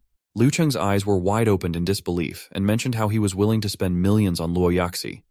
Lin Xin was not a fool anymore and said that he would do anything he wanted with that money. He cleared that Liu Cheng had no right in his assets. Thay Gold Digger was devastated and called Lin Xin heartless. She wanted to remind him that their breakup was not even a month ago. Lin Xin didn't buy her excuses and thanked her for his good days. He mentioned a dinner appointment he had for the next day and didn't want to chat. He left her with that condition even though she requested him not be cold. Lin Xin noticed that her favorability towards him decreased by 20%. He started thinking about Liu Cheng and remembered how he thought that Liu Cheng would change after the incident with Wang Xiao. He agreed that he was expecting too much from a cheater and claimed to not have any plan to spend money on that loser. It was the next morning and everyone was busy in the university. Lin Xin was reading a message on his phone and noticed that Luo Yaxi had invited him to dinner. He considered it a joke as he didn't want anyone to come in the way of his counterattack money. Another notification informed him that Cao Cao had come to live in that application. The leopard tooth assistant also messaged Lin Xin and offered to customize exclusive gifts for him. Lin Xin was interested in that and he returned to the live room. Cao Cao was doing a wide leg stretch move on camera. She welcomed Mr. Qian and the audience also started greeting him. Cao Cao asked if she could dance for him or wanted to specify any action. Some other users were also excited to watch the dance, but another one mocked that he could not send a supercar like Qian. Lin Xin didn't mind anything and presented his customized gift called Anchor God of Wealth. The value of that wearable gift was 880,000 each. Someone commented that the highest gift previously was Satan, which cost only 500,000 each. Cao Cao was very shocked and put her hand on her mouth. She thanked Qian for that amount of money. Lin Xin kept sending the gift multiple times and her eyes were sparkling in joy. Within a moment he had sent her X341 of God of Wealth Advent. When Cao Cao realized that the amount was around 300 millions, she couldn't utter a word. Her favorability increased by 20%. She was sweating and blushing with teary eyes. She promised to do anything for Mr. Qian, but the system told her that he had left the live room. Cao Cao was shocked and jumped onto the floor after hearing that. She couldn't understand why he was gone. Lin Xin, on the other hand, was too happy to spend that 300 millions as he calculated to get a refund 30 millions at time. Cao Cao was only thinking about Mr. Qian after that incident. She remembered how he had given her a sports car, and now he had given her 300 million. She understood that the sports car was to humiliate the other rich men, but couldn't figure out why he gave her so much money. There was no PK going on, nor she had asked for gifts. He had not even watched her show. She snapped her face to reality. She remembered that men were not trustworthy and considered Mr. Qian to be just an ATM for her. She promised that she would never fall in love with him. Even though she sounded confident, her action was telling a different story. She kept looking at Lin Xin's picture on her phone. Lin Xin was in front of the school and was ready to call DD. Suddenly, he heard some noise and followed the sound. Some guys were removing masks from Liu Cheng's face. They asked if she thought that they wouldn't recognize her with masks. They were holding so that she couldn't escape and even touching her inappropriately. She noticed Lin Xin, but he didn't pay any attention to the situation. Liu Cheng realized that he would not come to help her. Liu Cheng was telling those guys that she had no money and asked to give her 3 days. Those guys were aggressive and were not ready to believe in her. She promised to borrow the money, but they asked about her boyfriend. It seemed like she told them that he would lend her money. They asked if he rejected, but she mentioned that she had actually broken his heart. The guys thought that she was lying and called her boyfriend a scumbag. The guys asked if she wanted to call him to come over, but she said no. They asked to cut the crap and started capturing her with force. She asked what their plan was in fear. The main guy told that he was going to sell her body to get his money back. She tried to resist, but they blocked her mouth with their hands. Even though she was literally doing that already, she resisted to do it by force. She asked one man to help her, but that coward also ran away. The goons asked if she still wanted to call someone for help. They mentioned how they had been kidnapping people like that, and no one had ever dared to stand out. Liu Cheng had nothing to do and was sobbing quietly. She realized that she couldn't blame Lin Xin, and it was actually her fault. If she had not gold digging, she would not have ended up in that situation. She was sorry for hurting Lin Xin, but it was too late. The guys started the car, where they hand-packed Liu Cheng. Suddenly the guy in the driver's seat was attacked with a heavy punch. The guy asked who dared to touch him, and it was Lin Xin in person. Liu Cheng was so happy that tears came out of her eyes and favorability increased by 40%. The guys on the other hand were so angry and screamed to kill Lin Xin, but he started attacking them with money. He asked to take their 800,000 and leave immediately. The guys started picking up the money and asked if he was Liu Cheng's boyfriend. Lin Xin didn't like that question, said no, and called it nonsense. While the guys drove away, they pushed Liu Cheng out of their car. She fell on the ground and screamed in pain. Those guys also called Lin Xin cruel and warned to take revenge for the attack. Lin Xin had nothing to comment and stood by Liu Cheng. After the car left, Liu Cheng said sorry to Lin Xin again. He told her to stop pestering him in future while leaving. Her favorability increased by 10% again. She knew that she was not good enough for him at that moment, but decided to make up for the damage she had done to him. A yellow car was moving on the road. Lin Xin was in the back seat, watching some live streaming. The guy who was driving the car asked if Lin Xin also liked watching live broadcasts and wanted to know his preferred platform. Lin Xin was not interested in talking and said that he was just looking for some gifts. The man continues to say that he usually watches The Leopard's Teeth. He mentioned how it was all about Mr. Qian and told how that rich guy had given a host 300 millions. Lin Xin said that he had also watched and started messaging again. The driver was watching that broadcast on his car and noticed that Mr. Qian had paid some anchor on Douyu Live. He wondered if that rich man was playing with fish. Lin Xin then moved to watch another platform, Sound. The driver was listening and wondered why the passenger switched the application in a few seconds. He considered it to be a tactic to earn some free gifts to spend on the hosts. He thought that Lin Xin was doing tasks like checking in to collect gifts. The man had not spent a penny to watch those shows and considered himself not that stupid. He advised Lin Xin to have fun watching those girls and asked not to get played by it. Even though the man told it as a kind advice, he had no idea who Lin Xin was. The man noticed another streaming notification of Mr. Qian giving money to some streamer.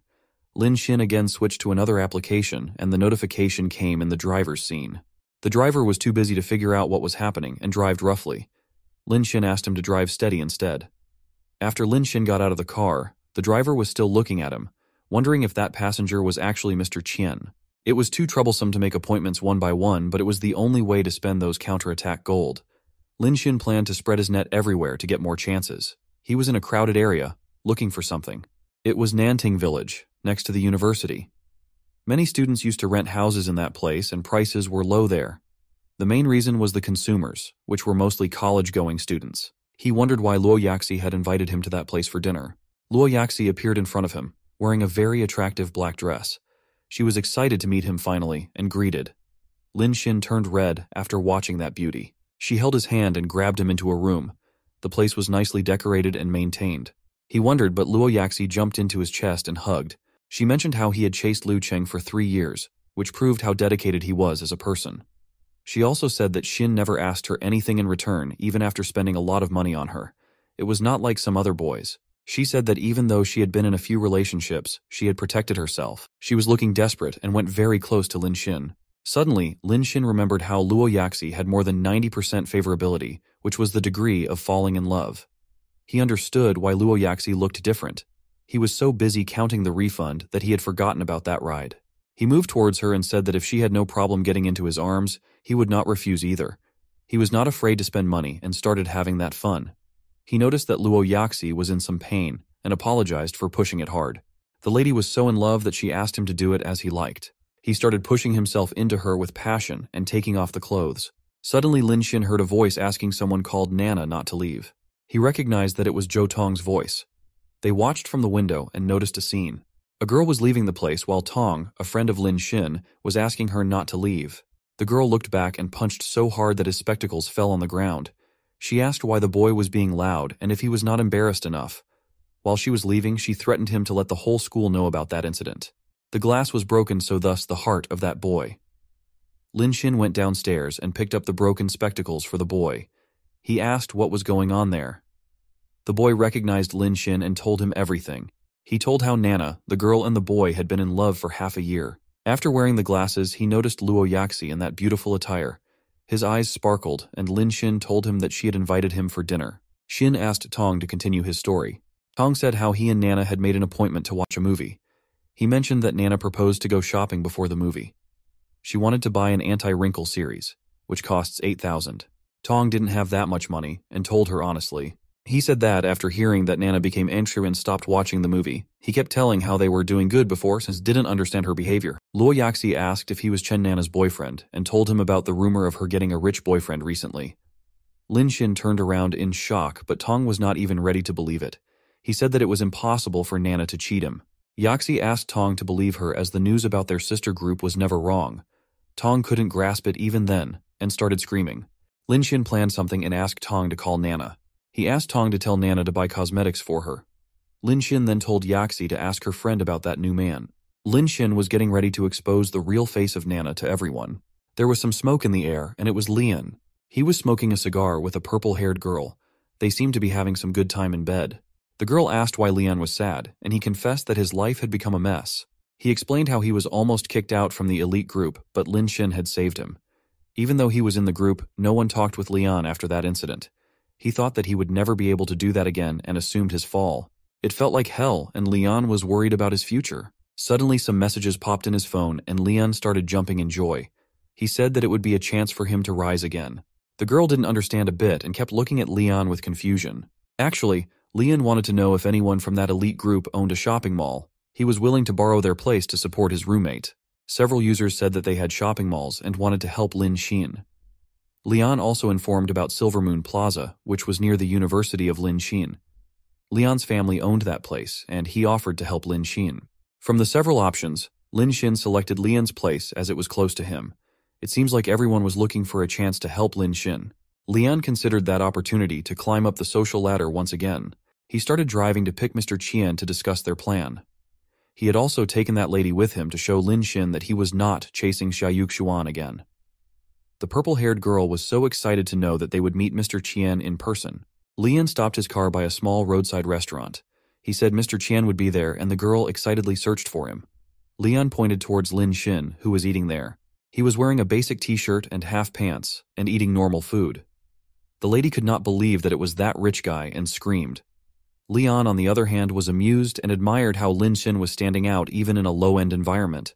It was not Lin Xin, but his money, which forced everyone to bend their knees. Lian praised Lin Xin for eating breakfast in such a place, even after having so much money. Lin Xin noticed that Lian had arrived and recommended that place for cheap and delicious rice noodles. Lin Xin suggested going to the Silver Moon Square and offered to explain the plan to Lian on the car. When they reached the place, it was crowded as always. According to Lin Xin's plan, Tong had invited Chen Nana and was waiting for her at the gate. Luo Yaxi's sister had arranged for the man to come there. Tong's duty was to see if Chen Nana and that man were in a relationship or not. Chen Nana saw an old man, and both were shocked at first. Tong noticed that the old man was kissing Nana on her lips. He couldn't believe that and yelled her name. Tong was so angry and became like a fire. He went to Nana and stated that she had cheated him with that ugly old man. The man insulted Tong and asked if he was Nana's poor boyfriend. Tong cursed that old man and said that he had nothing to do with him. The man was shameless and made a pervert joke from that. The old man, Mr. Yu, called the security guard, and Tong was shocked.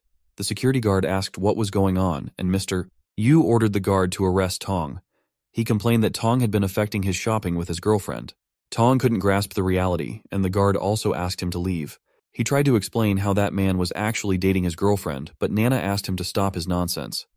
She hugged that sugar daddy and called him boyfriend. Tong's heart was broken into pieces, and he asked why she was doing that to him. He said that their 6-month relationship is worth more than that old man. Tong was so delusional to compare money with some stupid feelings. Nana asked if Tong had not realized how much power that old daddy had. She mentioned that the old was a million-level VIP customer of that mall. She asked why she would want to endure hardship by being Tong's girlfriend. She mentioned how one should think about their future.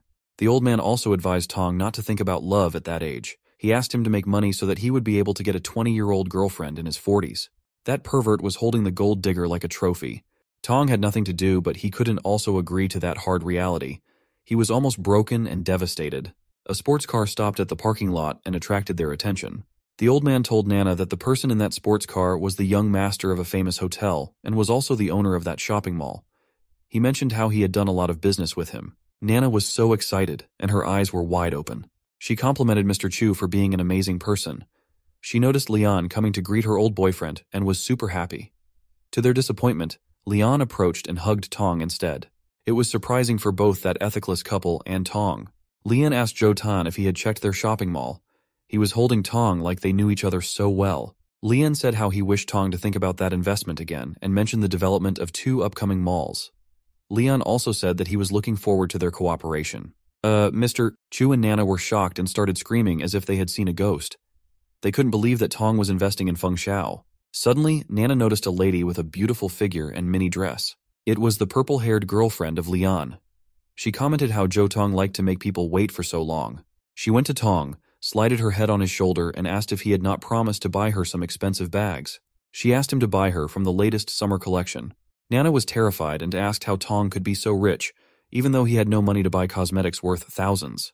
The girl looked slightly and asked if Nana was even worthy to spend money on, which infuriated Nana.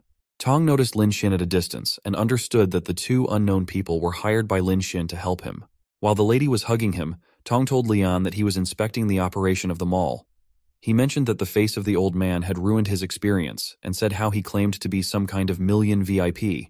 Lian pretended to be angry and asked how a person like that had become VIP of his mall. He said that it had brought down the style of his whole mall and ordered the security to call their manager. He also ordered his staff to cancel the VIP and asked to pay the old man the 2 million for breaking the contract. 10 security guards agreed, and Mr. Chu was furious. He threw Nana out so hard that she fell on the floor. He said that he would not upset Mr. Feng because of that girl, as he would lose his building materials business from that. He tried to explain the incident as a misunderstanding and started apologizing to the young guys. He asked to treat himself as a fart. Even though it was so lame, Tong laughed and made a joke on him. Lian also asked the manager to remember the faces of Nana and Chu and ordered the guards to blacklist them from his plaza. Chen Nana and Mr. Chu were so doomed and tried to beg in front of Tong. Zhou Tong was not ready to forgive and commented that the old man might not make it due to age. Chen Nana didn't understand what they should do after that. All that humiliation was enough to make Mr. Chu frustrated. He realized that he had no chance with Mr. Feng anymore, so he started cursing. Mr. Chu bragged that his company was famous and one Lian could do nothing to harm him. Suddenly, a lot of cars rushed towards that mall. The rich second-generation youngsters parked their cars there and started talking about the ride. Nana and Mr. Chu were shocked again to see all those people together in one place. Their faces turned purple and jaws were dropped. Everyone came towards Lian and Tong. One rich lady asked if the guy in spectacles was Mr. Zhou. Someone said that Lian should not take all the benefits and asked to give them next chance too. Lian then explained that it was an honor to help with money, but that day was all about who knows who. They all started discussing how Mr. Chu dared to offend Mr. Zhou. Mr. Chu heard that and panicked because he realized that this time he was really over. Zhou Tong thanked Lin Xin for the help. Lin Xin said that there was no need for a thank you in friendship. He also mentioned that taking revenge was more important. Tong then inquired how Lin Xin knew so many rich people. To cover up his reality, Lin Xin said that those were actually merry-go-rounders who also do acting. Tong somehow buys that lie without further questions. He then took leave from Lin Xin to go back to school and offered to bring some fried rice from the cafeteria. Lin Xin asked him to remember not to add duck neck in his rice. The rich kids were watching that and wondered why Mr. Qian was doing that. Someone said that he might have some good reason, and a lady said that Mr. Qian was down to earth. A lady was looking at Lin Xin and thinking something. Lin Xin then thanked everyone for helping out. He invited everyone to treat some spicy hot soup. The crowd thanked him but considered the hot and spicy soup part as a joke. Lian appreciated the humor and suggested everyone to go to the bar on the 7th floor. People supported the idea and asked Mr. Qian to pay the bill. Lin Xin was worried from inside as he had never been to any fancy bar before. He wondered if it would be expensive. After everyone reached the bar, they started talking. Someone mentioned how the streaming platforms had started to hire good-looking anchors after Mr. Qian had spent 100 millions in love broadcast. A man commented how he started to feel poor compared to Mr. Qian. 4 people were drinking in a group. A man told how he thought Lin Xin to be the son of an invisible rich man, and a girl also agreed. They suddenly noticed that a lady named Yanyan was quietly drinking. The man asked why she was doing that. He then started explaining how he actually wanted to help that lady, but her program was so expensive. He further clarified that it was not just money, but the program was also nonsense. He asked how her small team dreamt to solve a problem which was not solved by China's biggest tech gurus. He also asked why she was so determined to start her own business, while she could just bow down to her father. Those lazy rich guys were doing nothing except spending money, and dared to advise someone to stop dreaming. Without realizing how worthless he was, the man also asks the lady to satisfy Mr. Qian to get money. He wanted the lady to travel comfortably with other money. Even those taunts could not demotivate Yanyan. She stood up in anger and said that she was not someone who gave up. She left the table telling that she would hug Mr. Qian's thigh if they didn't lend money because of her father's fear. The man discussed that Mr. Qian would also reject her idea after knowing her business plan and assumed that she would be disappointed. Some other people were busy talking with Lin Xin. A girl in a red dress informed him about a hot nightclub and the shows aired in the VIP area. She invited Lin Xin to experience it someday. Another man called the nightclub noisy and asked Lin Xin to attend his private party. He even offered to send a car to pick him. A man asked if Mr. Qian had interest in California poker, as he had a field for that. Lin Xin was exhausted after hearing that nonsense for a while. He said that even though those plans were good, he only had interest in spending money rather than playing. He knew that actually those men wanted to establish a relationship with him. Lin Xin noticed a lady approaching him and asked if he really liked to spend money. It was Yanyan, and she pushed Lin Xin with her hands on his chest. She asked if Lin Xin would like to spend money on her. The guys were shocked to hear that proposal. Lian asked if she had burned the money Mr. Qian had given her on the chat. A guy yelled and asked Mr. Chai not to give any money to that little girl. He claimed that she was doing something outrageous and anyone involved would be ruined. Zhang Xian, aka Yanyan, was so done with their talks and screamed to shut their mouth. Lin Xin asked if she was Yenbo in the group and wanted to know why she needed money. The system showed that Lin Xin had found a high-level woman. Her age was 25 with 172 cm height and 49 kilos weight. Her favorability was 10%. Lin Xin didn't want to miss an opportunity which had come to his door on its own. Xian told Lin Xin that she was working on industrial chips. A person again tried to advise Mr. Qian that he should not listen to that lady. She didn't stop though, and stated how it was academically a valid thing to do. She explained that the project was only suffering a small technical problem which was not resolved. The people didn't stop blaming her for burning billions and said that she would not earn a Nobel Prize for that project. Zhang Xian was not someone who was afraid of people and almost kicked them with words. She moved towards Lin Xin and asked if he would be interested or would prefer to laugh like others. Lin Xin took a second to think and commented how that could bring more capital to China to fight against the US. He said that currently the United States was suppressing China in technology. He announced his willingness to spend on that project of Zhang Xian. The rich kids were shocked and almost spilled the things they had in their mouths. Xian asked if Mr. Qian wouldn't research her company, the possibility of success and cost. She mentioned how it was likely to go down the drains. Lin Xin said that there was no need for those and was willing to send the money first. He asked to send him the contract later. He decided to transfer 500 million and even told her to ask for more money if needed. Even though the project doesn't work out, he said that it would be fine. He was just there to encourage entrepreneurship. He even mentioned how he felt Xian to be a trustworthy person. She was the only one who was interested in business and talked about it. Zhang Xian was impressed with the words and started blushing. She noticed that her account was credited with 500 millions and realized Mr. Qian was not kidding. Her favorability increased 20% as she understood that Lin Xin really trusted her. The guys who were trying to cancel the deed were shocked.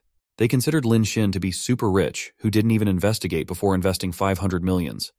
They said that it could only be expected from Mr. Qian. Lian even wondered if Lin Xin had fallen into love with Yan Yan.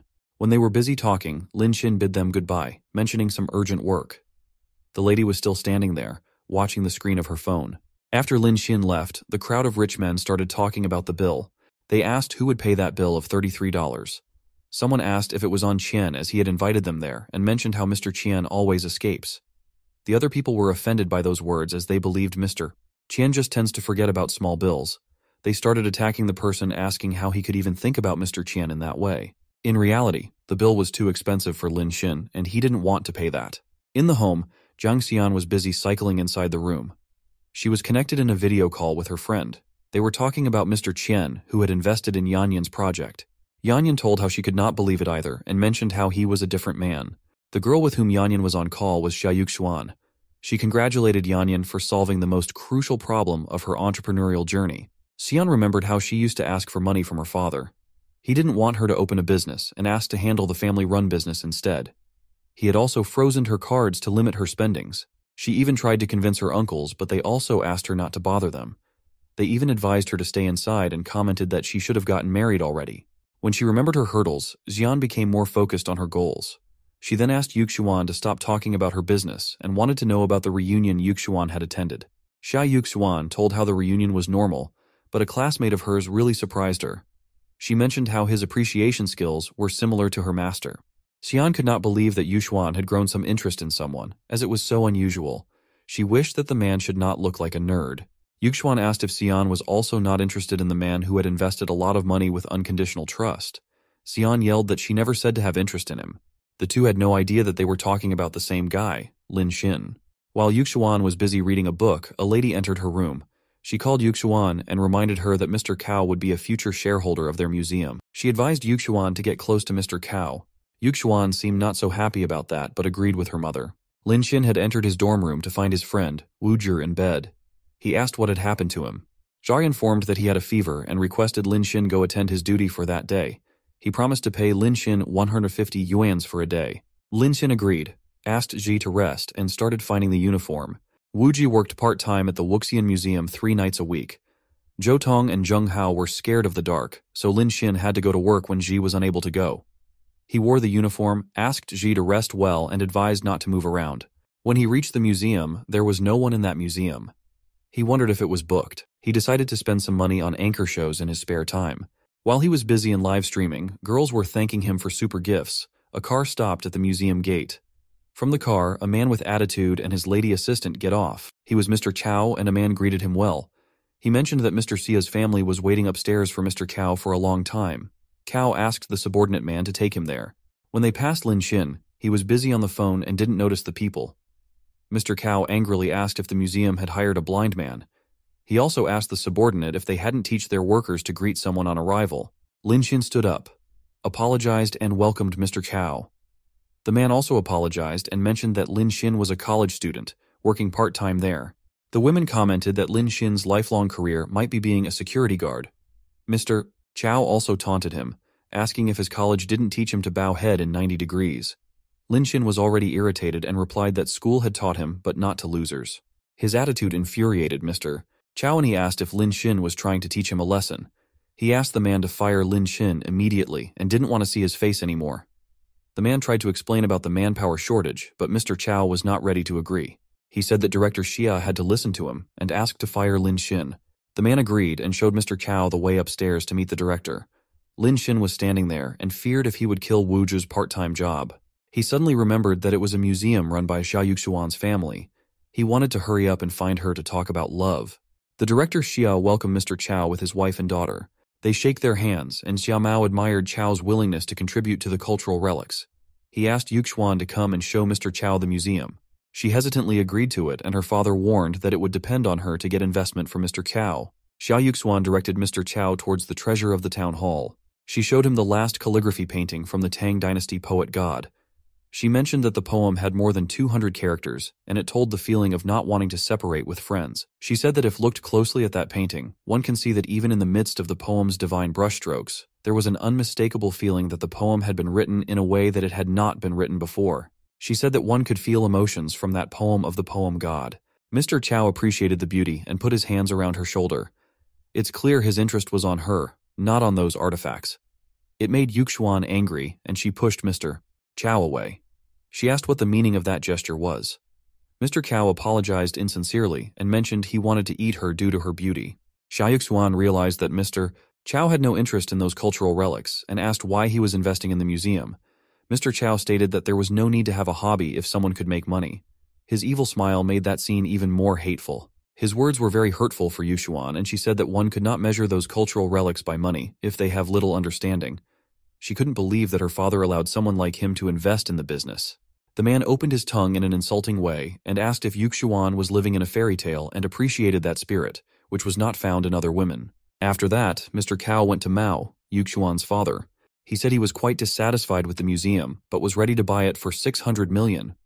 He said that he would let Ms. Xia see the real world and said that he would only do the investment if Xia Yuxuan married him. The Zha family was terrified and asked if it was not too much. Yuxuan also yelled that she would never marry a bastard like him, but 600 million was a heavy amount to make Mr. Xia and his wife quit. Yuxuan asked her parents to call the security guard to throw out Mr. Cao from the museum. Mr. Xia stated that he was hiding the truth from Yuxuan, that from the past 2 years, their museum had not generated any profit. They were facing bankruptcy at that moment, and Mr. Cao was actually there to buy that museum. Xia Yuxuan was shocked and screamed. Mr. Cao mentioned that no one was ready to invest in their business, and their only hope was Mr. Cao. He promised that their life would be better if Yuxuan agreed to marry. Yuxuan was feeling hopeless and asked if her mother wanted to sell her to that man. Her mother was just crying and apologizing. She left the matter on Yuxuan's hand. Her father also told her how he didn't want that marriage, but their bankruptcy would be unavoidable without that.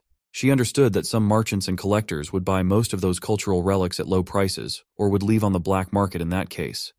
It would also cause a lot of hardship to their family. She didn't want that to happen. She remembered how she had started appreciating cultural relics from a very young age. Her father used to explain how those items should be priceless, and was the hard work of a craftsman. She could see the effort of craftsmen to make those beautiful relics.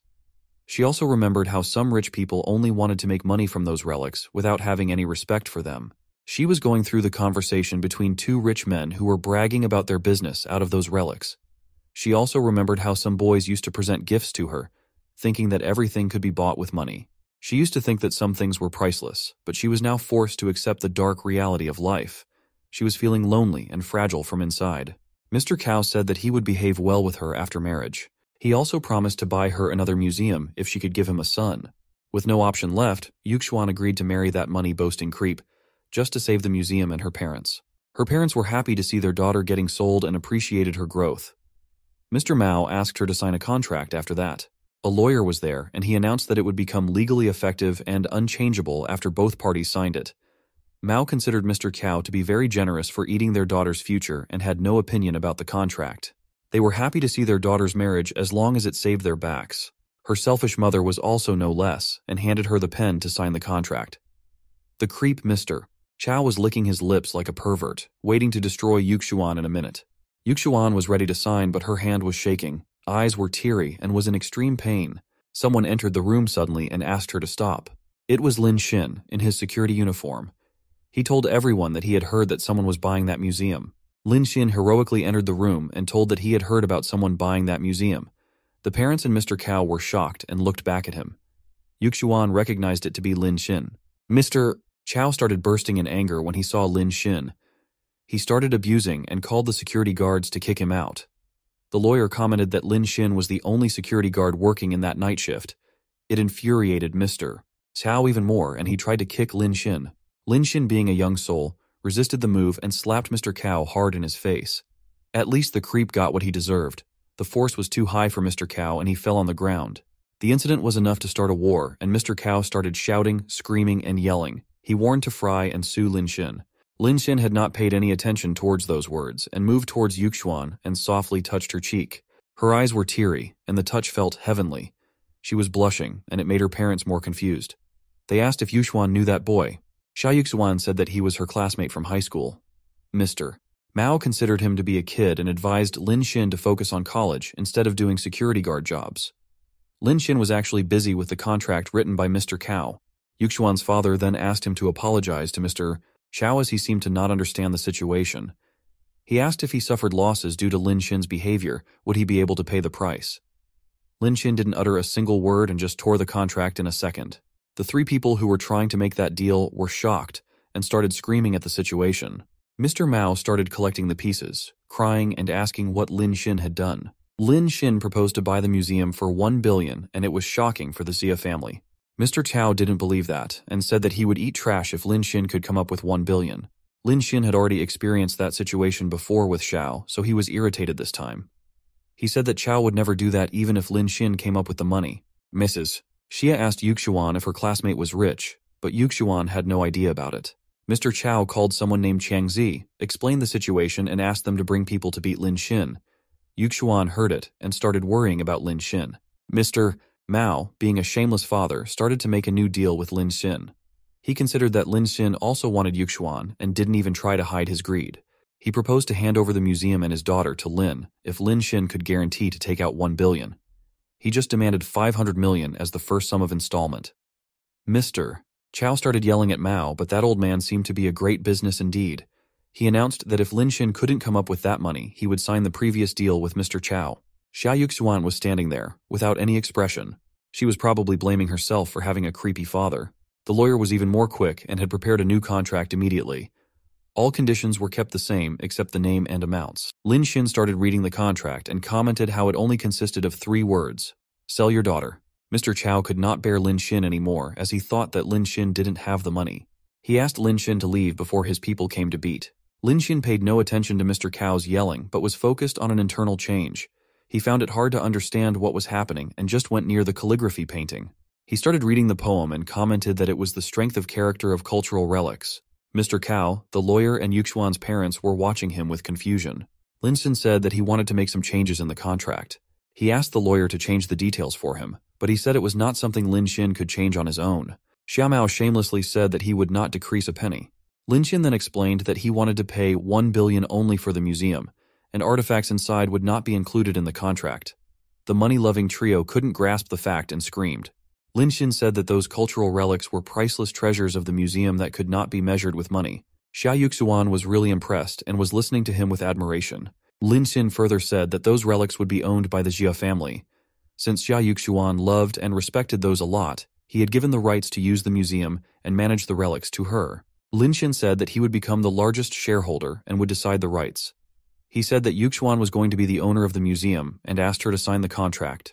He went close to her and asked her to contact him at any time if she needed money or any trouble. Xia Yuxuan was looking at him in admiration and couldn't believe how things turned out to happen. Surely she had better classmates than her own parents in that case, and her favorability increased by 10%. Lin Xin then took out his golden card and transferred the whole money at once.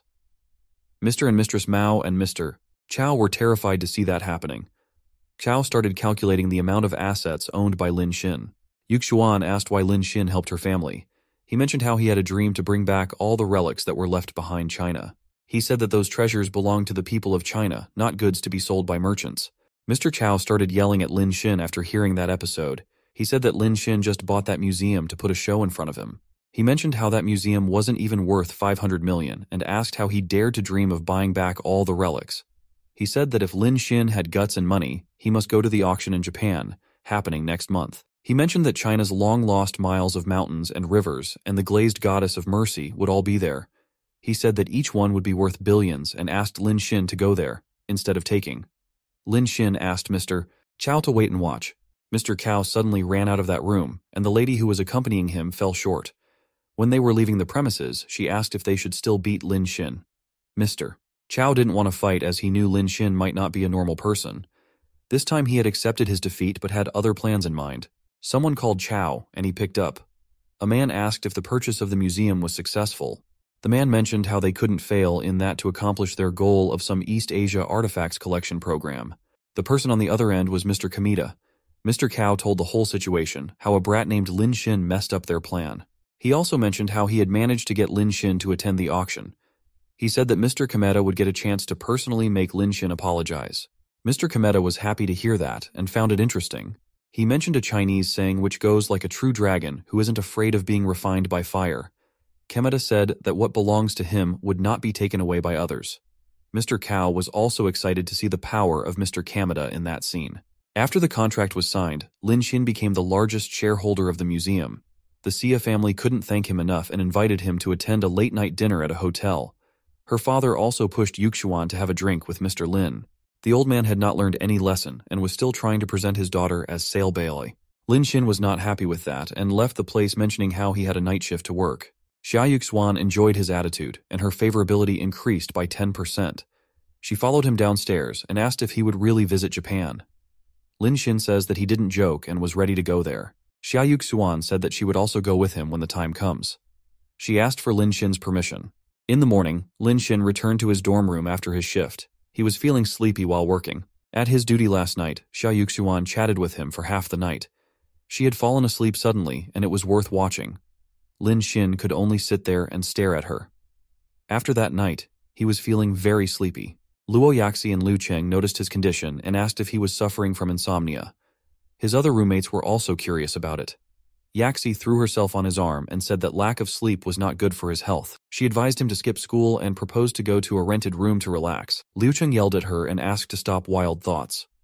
She mentioned how classes were important to attend and proposed to sit beside him in class. She suggested Lin Xin rest on her thigh so that he could listen and rest at the same time. He was not happy to see Cheng again and asked if she had forgotten his words. Yaxi was hugging him from the side at that time. Cheng said that even though she remembered every word that Lin Xinjia said, she couldn't resist her feelings for him. She claimed to have fallen for him completely. She also mentioned how she wanted him back in his life, no matter if he is poor or rich. She offered him a golden paper crane and suggested they start their relationship from the beginning. She promised to make up for her mistakes and to cherish him this time. The students who were present in the hall started clapping for the confession. They asked Lin Xin to accept the proposal, which made Yaxi furious. Liu Cheng mentioned how Lin Xin had made 999 cranes for her, which she used to throw away. She imagined how hurt he was and presented him with the 1,000th paper crane, made by her. Her favorability was 86%. Lin Xin was determined to not get fooled by Liu Cheng again. He was angry how she had lied to completely fall in love, whereas she was just at 86%. He knew that Liu Cheng was there only because no one was there for her. He had learnt all her tactics and how she was controlling so many liquors. She was only chasing Lin Xin because she was not reconciled. When Lin Xin left Liu Cheng with her paper crane, Luo Yaxi bursted out in laughter. Suddenly, the teacher entered the room and asked everyone to go back to their seats. Liu Cheng and Luo Yaxi shared a hateful glance indicating the upcoming rivalry. After the class was over, everyone was moving out. Lin Xin was seen with both the girls, hugging in his arms. Luo Yaxi was insisting on going to a rented house so that he could relax without disturbance. Liu Cheng stated that since Lin Xin was not even her boyfriend, taking him to sleep in her house was not right. Yaxi mentioned how she had an unusual relationship with Lin Xin and it was why she wanted to take him home. Since Lin Xin was single and had no girlfriend, it was not wrong for her. She called Cheng to be Lin Xin's ex-girlfriend and asked her to leave Lin Xin to her. She promised to take good care of him. Cheng called Yaxi a fool and said that Lin Xin and she had just a little fight. She mentioned how Lin Xin even helped her some times ago. Yaxi considered it to be just his justice nature and compared it with helping street animals.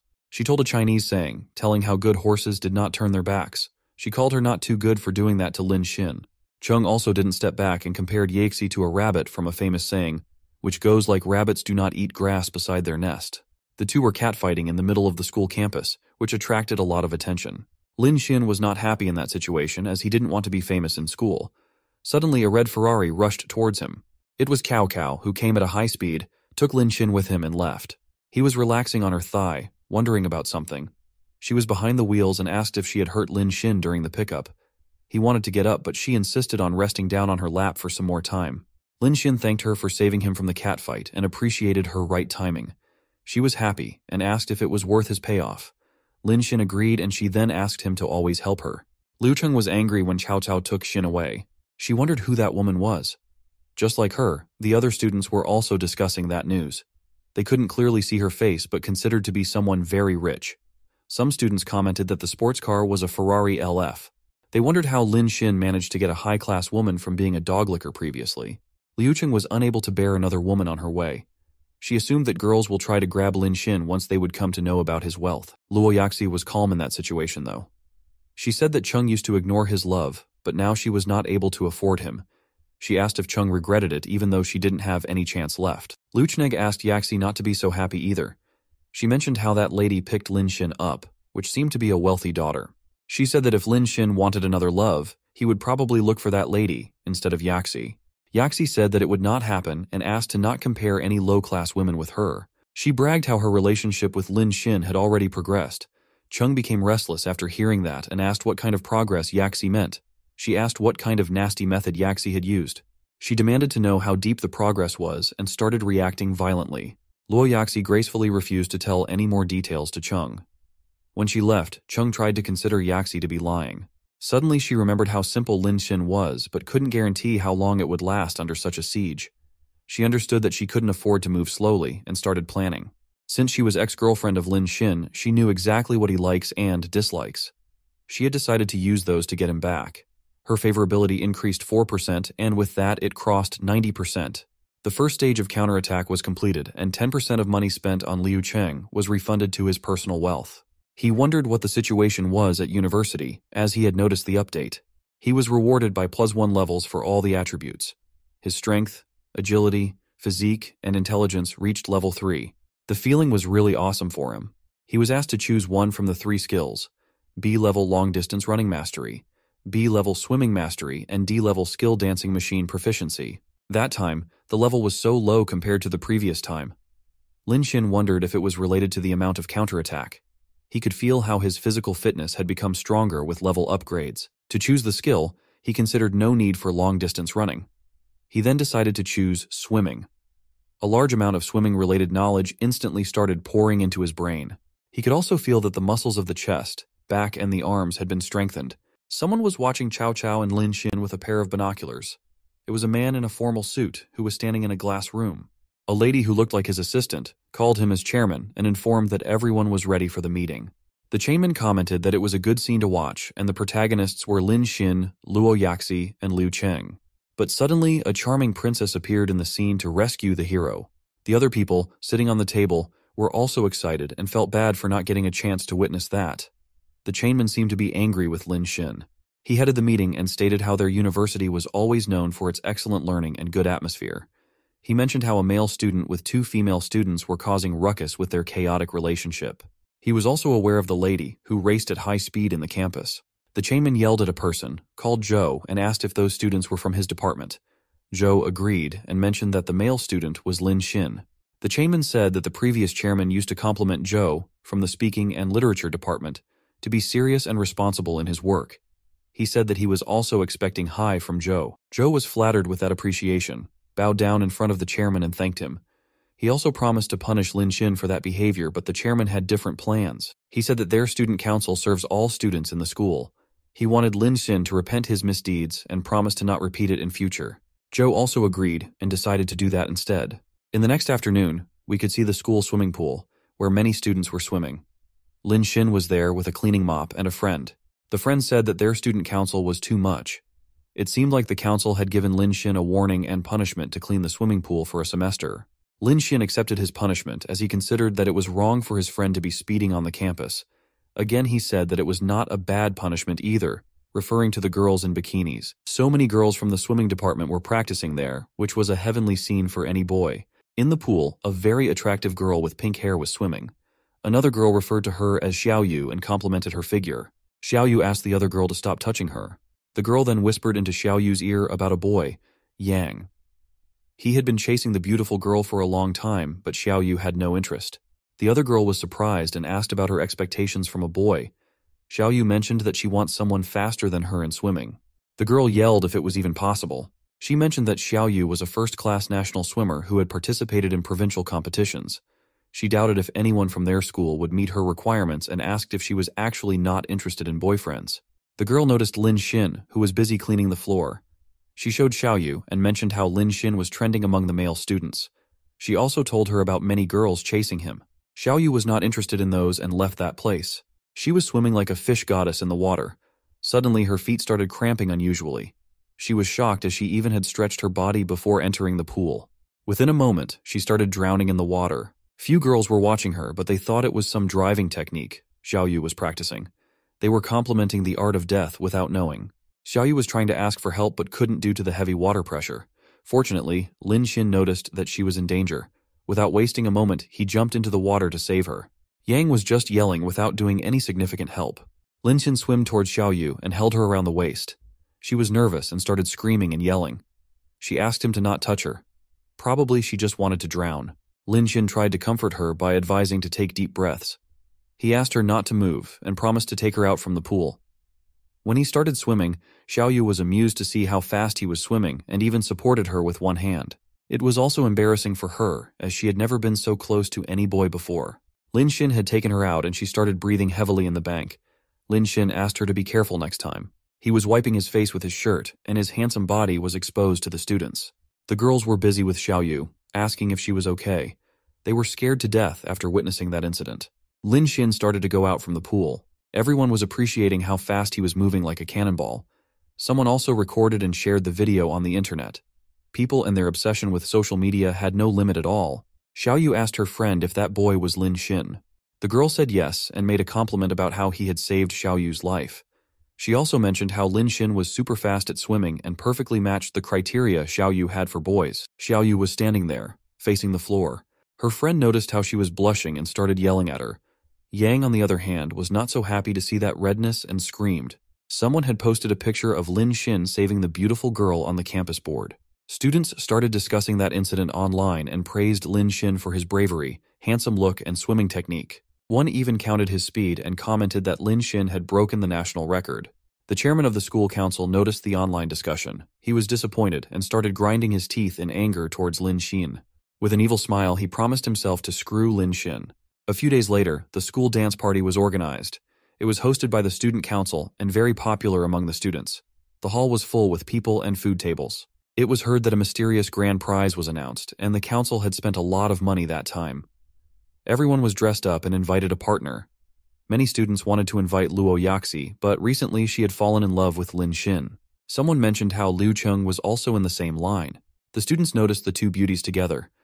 Liu Cheng was wearing a black dress which was complementing her curves. Luo Yaxi was looking gorgeous in a gentle white dress. The two were rivals in love but seemed so close. Someone commented it was how female friendships worked. Luo Yaxi looked at Cheng and praised the look. She also didn't forget to mention how her efforts wouldn't become fruitful because she was sure that Lin Xin would not choose Cheng to dance. Shane touched her tongue in a provocative way and thanked Liu Yaxi for the concern. She was looking really evil and cruel though. She asked Yaxi to enjoy the moment and claimed that everything would be changed after the night. Yaxi didn't know what Cheng was going to do. She tried not to pay attention to it and went to prepare something for Lin Xin. She was determined to go with Lin Xin for the dance. Cheng, on the other hand, was smart enough to understand what Yaxi was thinking. She knew Yaxi was always sweet and gentle. But she assumed it was not enough to hold a man and knew how men were instinctive animals. Before that, she wanted to deal with the other obstacles she had on her way. Xiaoyu was also there, searching for Lin Xin. She was wishing to thank him for saving her life. She wondered if she asked him for contact information. Would he get the wrong idea about her? She was drinking some soft drinks but was terrified to remember how she would have drowned if Lin Xin was not there.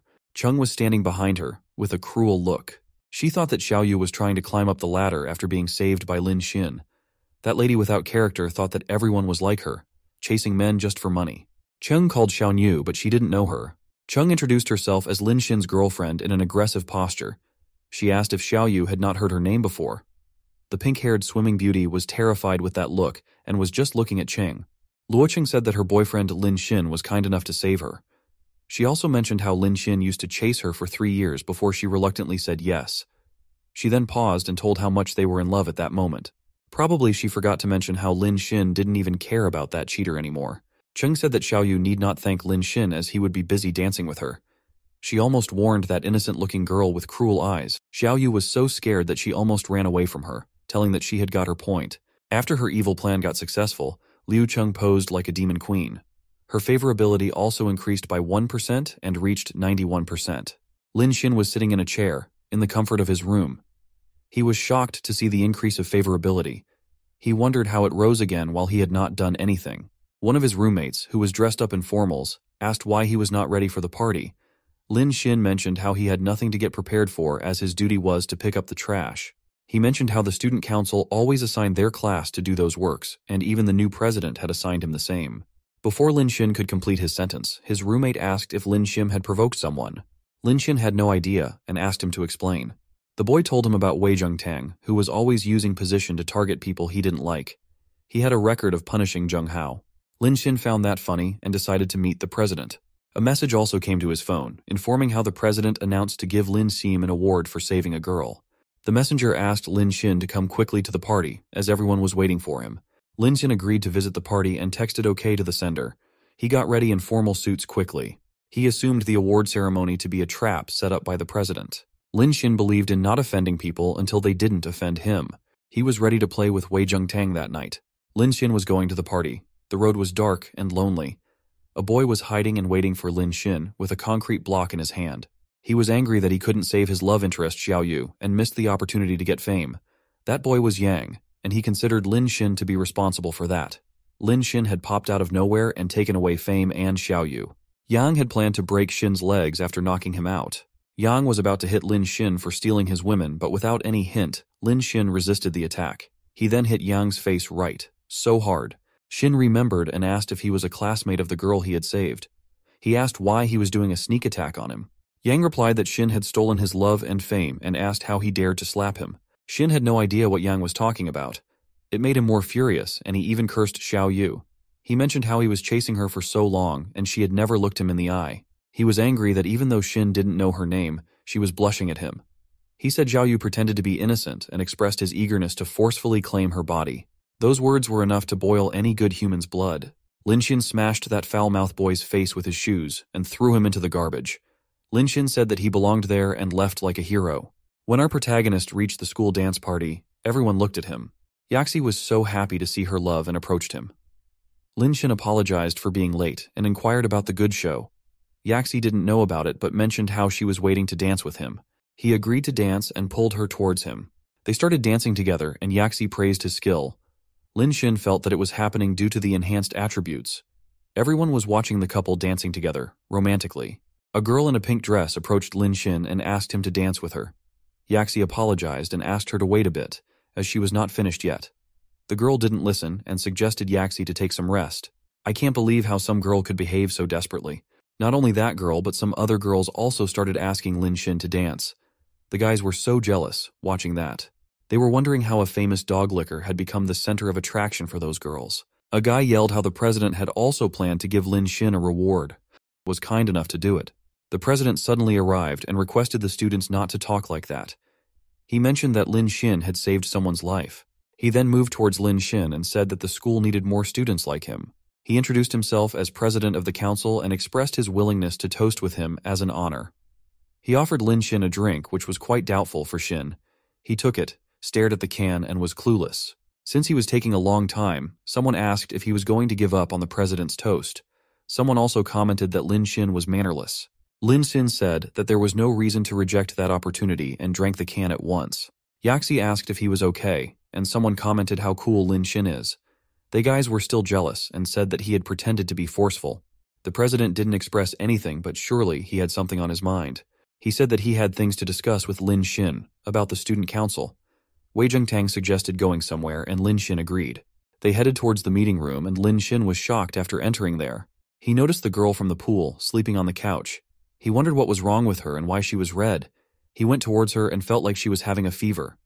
Zhengtang was standing there without any expression or words. Suddenly, Lin Xin started feeling dizzy and did not understand why. He fell into the girl's body unknowingly. There was a secret camera fitted on the wall. Zhengtang said that it would be perfect footage to completely destroy Lin Xin. He was smiling creepily and took out a key. He said that Lin Xin would be done that time. In the dancing hall, everyone was standing in front of a big screen. They were waiting for the award show to begin. President Zhengtang went on the stage and asked everyone to be patient. He said that Lin Xin would be there soon. He was waiting for some medicine to work, which the elephant also couldn't bear. He announced that Lin Xin would say something on the screen and asked everyone to watch it. Everyone was eagerly waiting, but started screaming. In the scene, a naked man was lying over a pink-haired girl. The students asked the president to look back at the screen. Wei Chengtang pretended to be shocked and yelled at Lin Xin. He asked why Lin Xin couldn't wait and started doing that on a live broadcast. The audience was screaming and discussing the incident. The guys started cursing Lin Xin as they hated him from the beginning. One claimed to know that Lin Xin was not a good person. He also mentioned how Qin Xin was always a poor child. Someone commented that Lin Xin was taking advantage by saving people. They blamed Xin for corrupting morals. They also mentioned how Xin was flirting with several girls and demanded to kick out Lin Xin from the university. All those students formed a group to demand it. President Zhengtang was still acting like he was very disappointed by Lin Xin. Everyone was protesting and yelling to kick out Lin Xin. Zhengtang was smiling like an evil man and was enjoying his victory. He considered it as a power to crush little people and started laughing like a villain. Lin Xin appeared in front of him out of nowhere and asked if he had missed something interesting. Zhengtang was terrified to hear that and started panicking. Lin Xin mentioned he had gone to the toilet and asked who the person was. Everyone wanted to kick out. President Wei Zhengtang was so scared to see Lin Xin on the stage. The video was still going live on the screen. Lin Xin asked why the president was behaving like he had seen a ghost. The students were also confused and wondered what was happening. The president asked why Lin Xin was there and inquired who that person on the screen was. His voice was shaking and face was pale in fear. Lin Xin asked how he would know and mentioned that the program was set up by the president. The students yelled that the face of the person was getting visible. On the screen, everyone noticed a boy hugging a plastic model. It was not Lin Xin, but some other boy. The boy was licking that model, thinking it was Jinoyu. He was saying that he would not let her go. The students wondered who that person was, and someone recognized it to be Yang Li. He mentioned that Yang was chasing Xiaoyu for a long time. They didn't understand why he was there in the room. 10 minutes before the incident, something miraculous had happened. The system has detected a love potion on Lin Xin's body. The physical passive skill level 3 detoxification was activated by the system, and the potion was removed. When Lin Xin came back to reality, he noticed the locked door, a girl and cameras. He understood what was planned and broke the door with his ability. Xiaoyu was heavily drugged, and it was not possible to wake her up immediately. Lin Xin had placed her into the girls' bathroom quietly so that Zheng Tang and his lackeys could not find her. Per Sharats, Lin Xin then went to pick up Yang from the garbage. He considered putting him as an actor for the stage made up by the president. He placed Yang on the sofa as if it was him. Since he knew how Zheng Tang had planned well, he didn't want to ruin the show. He arranged a plastic model and wigs from the dressing room to replace Xiaoyu. After setting that all, he went to watch the show. The screen was playing the live stream of Yang trying to make out with the plastic model. Lin Xin put a hand on Zheng Tang's shoulder and commented that Yang might have some mental health issues. Lin Xin had not removed his clothes, and probably Yang himself did it. Since it was not his problem, Lin Xin ignored it. Zheng Tang was out of control seeing his plan failing. He yelled that it could not be true as he had seen Lin Xin falling on Xiaoyu. Lin Xin asked what he meant, but Zheng Tang put a hand on his mouth. He realized that he had slipped accidentally. Everyone looked at him and wondered what was going on. Xin forcefully asked Zheng Tang to explain how he had seen that. Lin Xin started repeating his question with a louder voice, and Zheng Tang started panicking. Suddenly, an old man entered the room in a furious experience. He yelled at everyone and asked what was going on. That man was Teacher Sun, from the literature department. He was the oldest and strict teacher of their university. The teacher angrily mentioned that Lin Xin was not from the student council. He asked how he dared to interrogate the president of the council. He considered it to be unreasonable and took Zheng Tang's side. Lin Xin wasn't afraid, and asked how Zheng Tang was going to get away from the claim to see Lin Xin falling on Xiaoyu. The teacher was not ready to listen to anything Lin Xin explained. He mentioned how Zheng Tang had worked hard, dedicated himself, and even hosted award ceremonies. He accused Lin Xin to be an idiot who had not done the program and didn't perform in the convention hall. He said that Lin Xin had embarrassed the president and ruined the image of their university. He proposed disciplinary action towards him to restore the university's pride. The students were clueless and idiots who followed the words of that teacher. A student who hates Lin Xin again started creating an opinion against Lin Xin. He said he didn't want to accept only a disciplinary action against Lin Xin for making a big mistake. He suggested expelling Lin Xin from the university. The other monkeys believed in his saying and started demanding that. They were yelling to kick Lin Xin out. Only Yaxi was on Lin Xin's side and asked the students what had happened to them. She tried to tell everyone that the president was hiding something. Zheng Tang was smiling and enjoying the defeat of Lin Xin. He said that the teacher was his lackey, and the students in the hall, as well as the student council, everyone was in his favor. He asked how Lin Xin would compete with him. Even though Lin Xin was standing steadily, Zheng Tang claimed that Lin Xin was trying to escape. He asked the students to discipline him, and 2 students jumped in to hold Lin Xin. When they held his one hand and waist, Zheng Tang went near. He asked Xin to fight back and said how he wanted to kick Lin Xin. Before Zheng Tang was able to punch, Lin Xin smashed his face with the open hand and asked what was the rush. Lin Xin then told him that the main event was about to begin. The teacher could not see his favorite student in pain and asked the security guards to beat Lin Xin. The guards rushed to hold Lin Xin, but someone asked them to stop. Everyone looked towards the voice and found out the director. He was standing with Leon and one other elite-looking guy.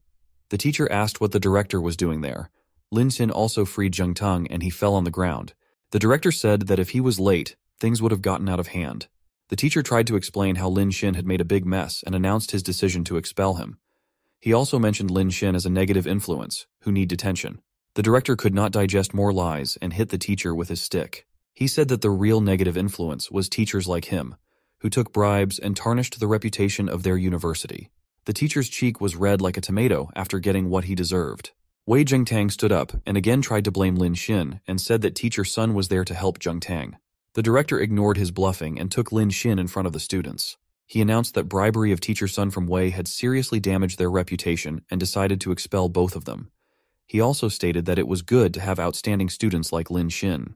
The director decided to pull the roots of the weed out of the university to clean their pride. The Teacher Sun and Zheng Tang were panicking about their dark future. The students were shocked to realize that President Zheng Tang and the Teacher Sun were the real villains. They wondered how they were scammed and what was happening there. Lin Xin played the CCTV footage of Zheng Tang setting up the trap. A footage from 40 minutes before showed how Zheng Tang placed Xiaoyu on the couch in an intoxicated period. Someone commented that Xiaoyu was stupid to drink that drink, which was drugged.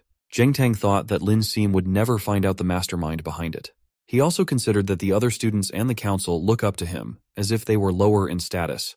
The students watching the screen felt disgusted to know Zheng Tang's reality. They questioned how he had dared to lie to everyone and started cursing. The guy who was with Leon and the director mentioned how he was also framed previously, but had no proof of it. He had to keep quiet like it was not happening. He said that he always suspected Jung Tang for it. The students were so angry and started throwing things at the president. They warned to peel his skin, which he rightfully deserved. The students now demanded to kick out Jung Tang for his unforgivable deeds. Someone asked to call the police, and some even threatened to beat him badly. Wei Jing Tang started panicking and didn't understand how things turned out against him. He realized that his career was screwed and still considered it to be the fault of Lin Xin. He had a knife and rushed towards Shim to kill. Lin Xin, powered by the system, had become so fast already. He resisted that attack by holding the knife and pushed Jung Tang in the middle of the crowd. He asked the president to get some beating and smiled. Jung Tang was lying on the floor and the students were around him. The students started beating him to take revenge for the bullying and trapping people. Jung Tang was crying for help, but no one listened to him. He was left alone after a lot of torture. Some sensible student mentioned how he had drugged an innocent girl and suggested sending Jung Tang to jail. The crowd also demanded that they no longer would accept him as their president. They approached the director and said that they would need a new president as soon as possible. The director pointed towards Lin Xin and mentioned how he had handled the matter bravely. He recommended Lin Xin as president and asked if the students were okay with it. The students were more supportive and considered it an amazing step. They asked Lin Xin to go for it. Lin Xin thanked the principal for this opportunity and put his hands over the shoulder of the two young men.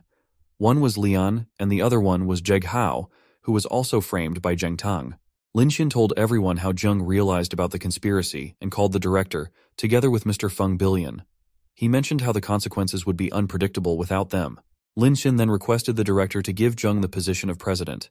He told everyone how Zheng was already leading the department organization in the council before Zheng Tang's conspiracy.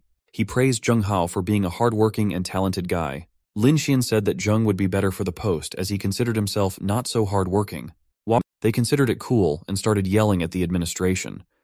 A guy who was previously screaming to kick Xin out warned everyone to beat if they said anything against Lin Xin.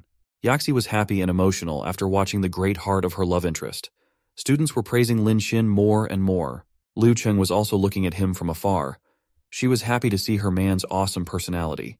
Zheng then announced to restart the party, but Lin Xin left to see if Xiao Yu had woken up. When he reached there, the girl was still sleeping in the toilet. He called Xiao Yu to wake her up and wondered how many drugs they had given to her.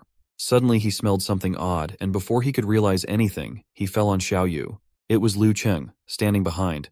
She pulled him from Xiao Yu towards her and sat on him. She even tore her skirt as it was giving her difficulty. She was blushing and said that Xin was only her. She hugged him tightly and felt loved. She then tried to wake Xiao Yu up to make her watch how Lin Xin was her. Liu Cheng probably forgot that she had senselessed Lin Xin to get close. She said that she would not be able to live without Lin Xin and moved to kiss him. She was trying to make out, but somehow he took the charge. Even though he was senseless, he did his duty well, and she wondered if it was animal instinct. We can see love booming in that toilet. When Lin Xin came to sense, she noticed Liu Cheng lying on the floor. He didn't understand what was going on there at first. He noticed the drug near Liu Cheng and figured out the situation. He started panicking and couldn't believe what that crazy woman did. His physical ability to eliminate the poisons were cooling down, and Chung got advantage of that. Suddenly his phone rang and it was some captain. The man on the other side inquired Lin Xin about Feng. He mentioned how he was bragging about helping Lin Xin in the group and said it seemed like Yeno Bai was also involved. Xin just asked the man to call him buddy and checked the group messages. Lian had posted a selfie with Lin Xin, bragging how he had taken a step further with Mr. Qian. Yobo also posted a single picture and said how she also had become closer to him. The man then asked if Lin Xin remembered about his private yacht nutrition feast party. He informed Lin Xin that the party would be held the next day at River Tamking. He also mentioned a very special program that was arranged and asked if Mr. Chen would love to join. Lin Xin said that he was in a bad mood and agreed to go on a boat ride. The man was happy and welcomed Mr. Qian to the party. Lin Xin, Zheng, Tang, and Zhi went outside to enjoy beers, escaping the boring dance party. Zheng told everyone that it was a party from his side, on the occasion of being the president. He asked everyone to drink as much as they wanted. Lin Xin mentioned that he had been repeating those lines hundreds of times already. Zheng was going to pee on the toilet and asked if someone wanted to join. Zhi and Tang joined that pee party, but Lin Xin waited outside. Due to his enhanced physical attributes, he didn't get drunk, even after drinking a lot. Suddenly he heard someone asking to let go of her. It was a lady, asking 4 men to stay away from her. One creep was ordering her to get close and let him touch her. Lin Xin noticed that from behind. The men were praising her body and style. She said that they were allowed to see her, but not allowed to touch her. One man said he could not control and pulled her towards him. She was mentioning how she was not that type of person and called it a crime. The old-looking man was a pervert who didn't know the meaning of consent. He said that she was responsible for creating the need in them and asked her to satisfy it. The lady was begging to let her go. Lin Xin couldn't see that anymore, so he went there and asked why they were forcing it. The men were shocked at first but looked angrily at him. They asked how he dared to ruin their excitement. The old man asked Lin Xin to go and mentioned how it was not some kind of a show. Lin Xin resisted and stayed there. The men were furious to get a hard reply and decided to beat Lin Xin.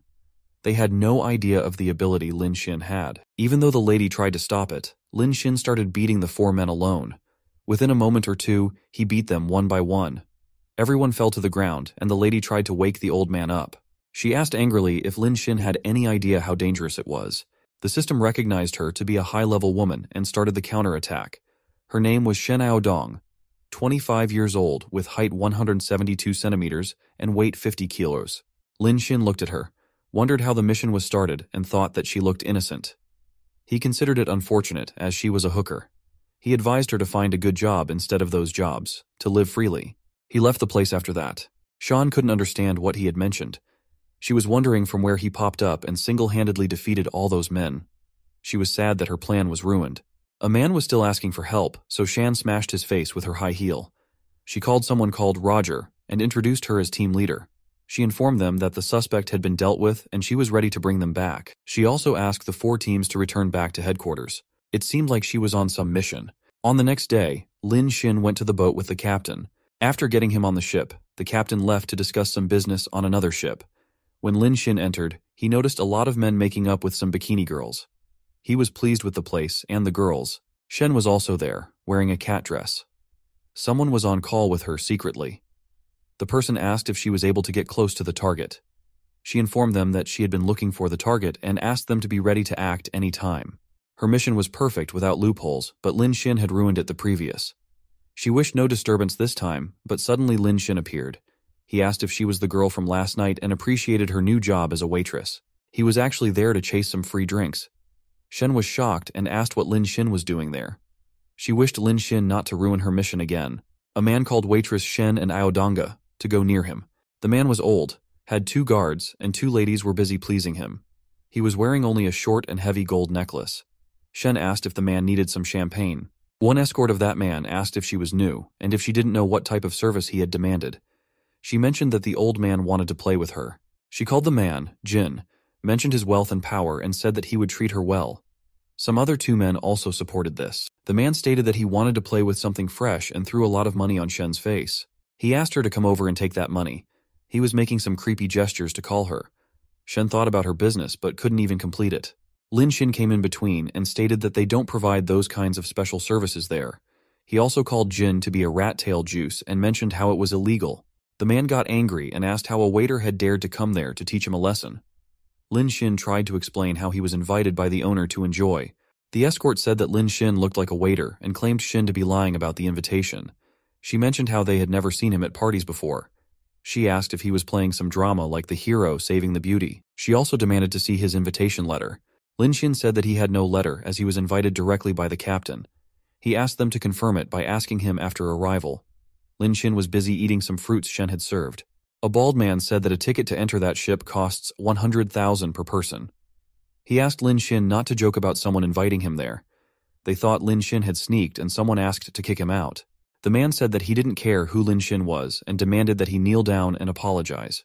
He warned Lin Xin to break his private parts before throwing him into the sea. Jin also asked the waitress to kneel down, but for a different purpose. They asked Shen not to pretend like she was innocent after getting on that ship. The guard moved toward them in order to force the apology. They wanted to teach Lin Xin and Shen the rules of the rich man's game. Everyone surrounded the 2, and she tried to hide herself behind Lin Xin. Shen calculated that she would lose a lot if she closed the trap she had setted for the target, who was not seen in the party till then. She knew Lin Xin had skill to fight, but afraid that he would not be able to beat so many people alone. Lin Xin was not worrying a bit and asked the people if they said that anything could be bought with money. He then suggested calling the boss of the ship.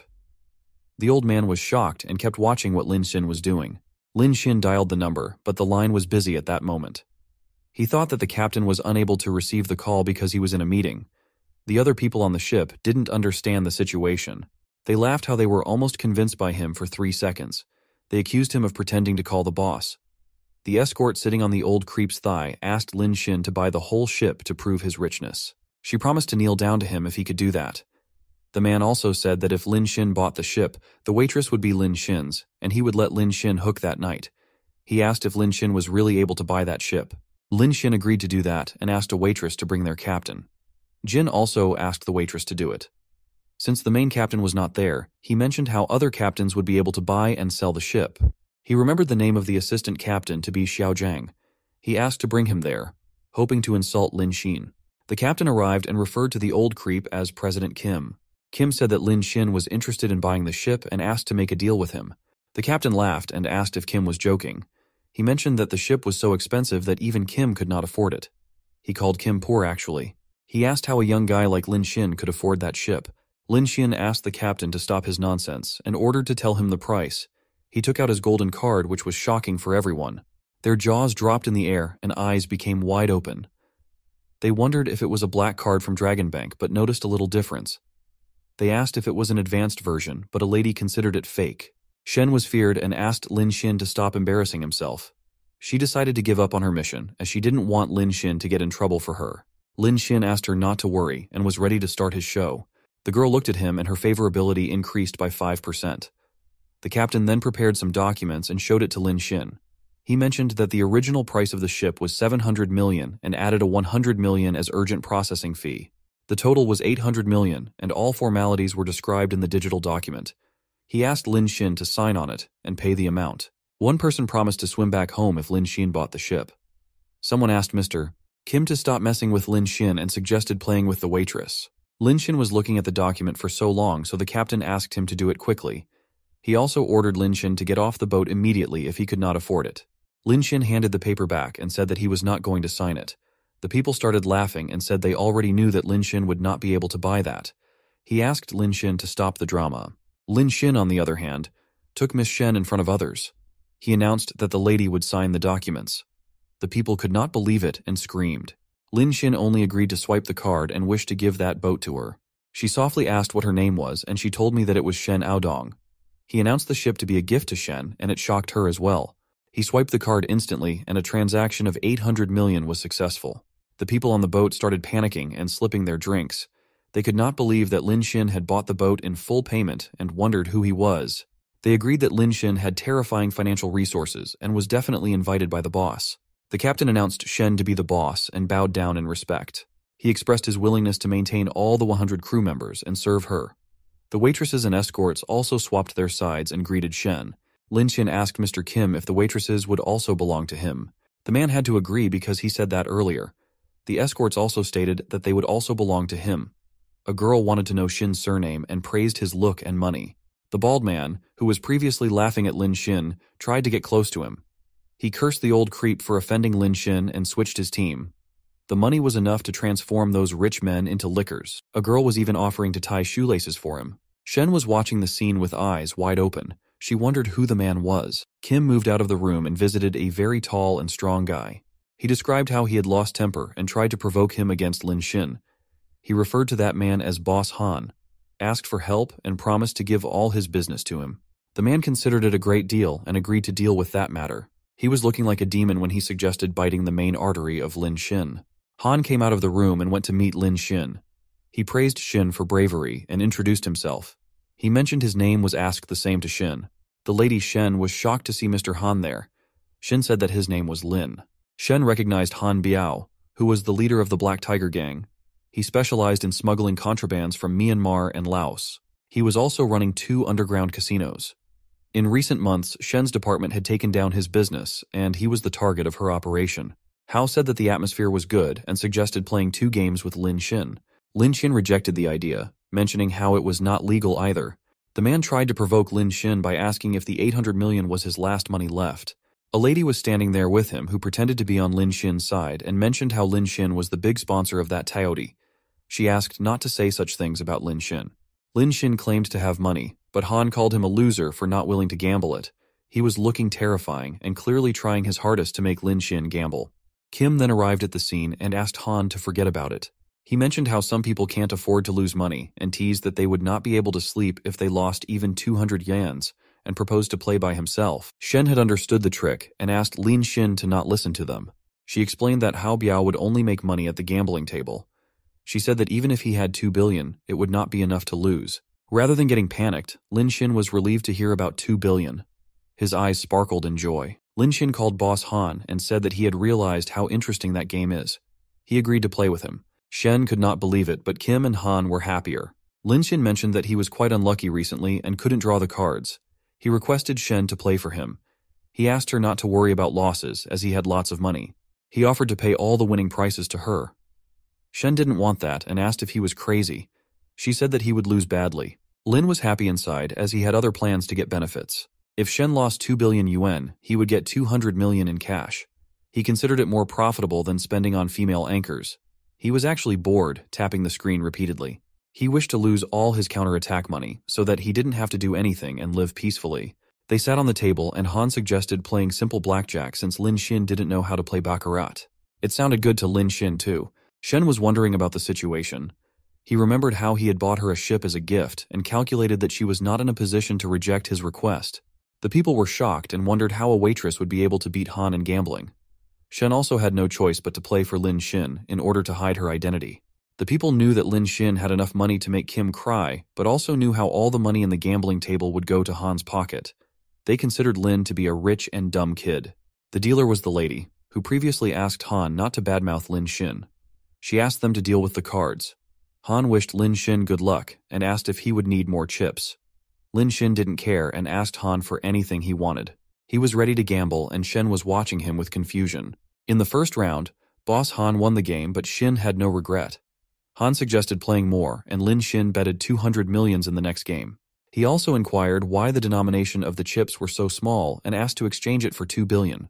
The attendant agreed happily, but Shen tried to stop him. The people were shocked to see Lin Xin playing with such big amounts. They commented how Lin Xin had no limits. Han also praised the bravery of Lin Xin for it. He was secretly provoking Lin Xin to make him excited and imagined how his smuggling business would get recovered with 2 billions. In the next game also, Han won the 200 millions. Lin Xin kept increasing the bet up to 1 billion, but every time Boss Han won. Handel still asked if Lin was interested to continue the game, and Lin Xin excitedly agreed. It infuriated Shen, and she grabbed him outside the room. The people commented how the waitress was so proactive and asked if they were going to do sex instead. Shen pushed Lin Xin into a wall and put her hands beside him, keeping him in arrest. She asked if he lost his mind and was wasting money like that. Shen was angry and yelled at him. She asked if he was hoping to win the previously lost money by doubling money in every round. Her favorability increased by 3% at that moment. She asked him to stop it and mentioned how it was not a game of luck. This is the first time he had been walled off by a beautiful woman at such a big age. Lin Xin was blushing and enjoying the moment. He asked her not to be excited and said that he wouldn't blame her if they lost. He was trying to persuade her gently so that she was not scared. He understood how Shen had no idea why he was wishing to lose. Shen was embarrassed and set Lin Xin free. She said that she was not excited, but telling him that gambling was not luck. She was afraid that she was almost exposed because of her emotions. Lin Xin asked if it was impossible to win, and Han Biao was changing the cards. He mentioned movies where one can get the desired card face by rubbing it. He wondered if he should report it as he heard about bonuses for reporting crimes. Shen was tired and asked him not to get fooled by movies and their tricks of low grade. She mentioned how sensors were placed under the gamble table. She started explaining the whole trick to Lin Xin. Even before the cards come out of the dealer, the sensors know the number and order of the cards, and the dealer knows exactly who will be dealt the cards before the hog even starts. Then the dealer gives a signal through the Bluetooth headset, and Han Biao knows whether to double up or surrender. The sensors had the ability to detect stealing, changing, and bringing fake cards. She further mentioned how both the chip card and the induction loop were complementary to each other, and the function was designed to prevent players from cheating.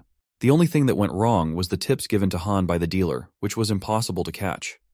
Lin Xin understood why gambling was really harmful after listening to that. He said that it was easy when one knew the working method and suggested playing more. He promised to teach Shen a lesson about gambling. Shen was confused but agreed to go back to the table. Lin Xin then announced to check the gambling table, mentioning his doubts about something wrong. Han looked at him and had no problem in the test. He just said that it would break Lin Xin's heart. The people wondered if Lin Xin lost all his money and mentioned how he was looking anxious. They assumed that apart from the ship, Lin had nothing left. The bald man was relieved that he had not done any business with Lin Xin. The dealer lady also suggested checking her anywhere if he had any doubts. Lan Xin proposed to check it later, but at that moment was only focused on checking the table. He touched the table with his hands, activated level 3 strength, and said there was no problem in the table. He pretended to be clueless and upset. Lin Xin then suggested playing one more round and mentioned how the game was getting boring with time. Lin Xin called Boss Hao stingy because he only dared to put out only tens of millions each time, even after winning many rounds. He asked if Han was scared to lose money, and it made Han uncomfortable. The people also started gossiping about it, which was more frustrating for Han. They considered Han to be penny-pinching compared to Lin, who was spending millions of money. Han decided to play big that time and betted 1 billion that time and asked to deal the cards. It was a very shocking and heart-stopping moment. The dealer started the game and Han was waiting for his tip. Lin Xin asked to start Han quickly and mentioned how he was eagerly waiting to make a comeback. The dealer was panicking and informed Boss Han that the sensors were not working. It made Han furious, but he assumed that Lin Xin would not be lucky and started. To his misfortune, he lost the game and Lin Xin won all the money. The people could not believe that Lin Xin had actually won the match. Lin Xin had recovered all the money he had lost and Boss Han didn't get anything. It made that terrific person angry and he slammed the table. He asked how Lin Xin dared to win. Lin Xin asked how it was okay when Han was winning and got mad after losing only one match. He commented how it seemed like Han could not afford to lose.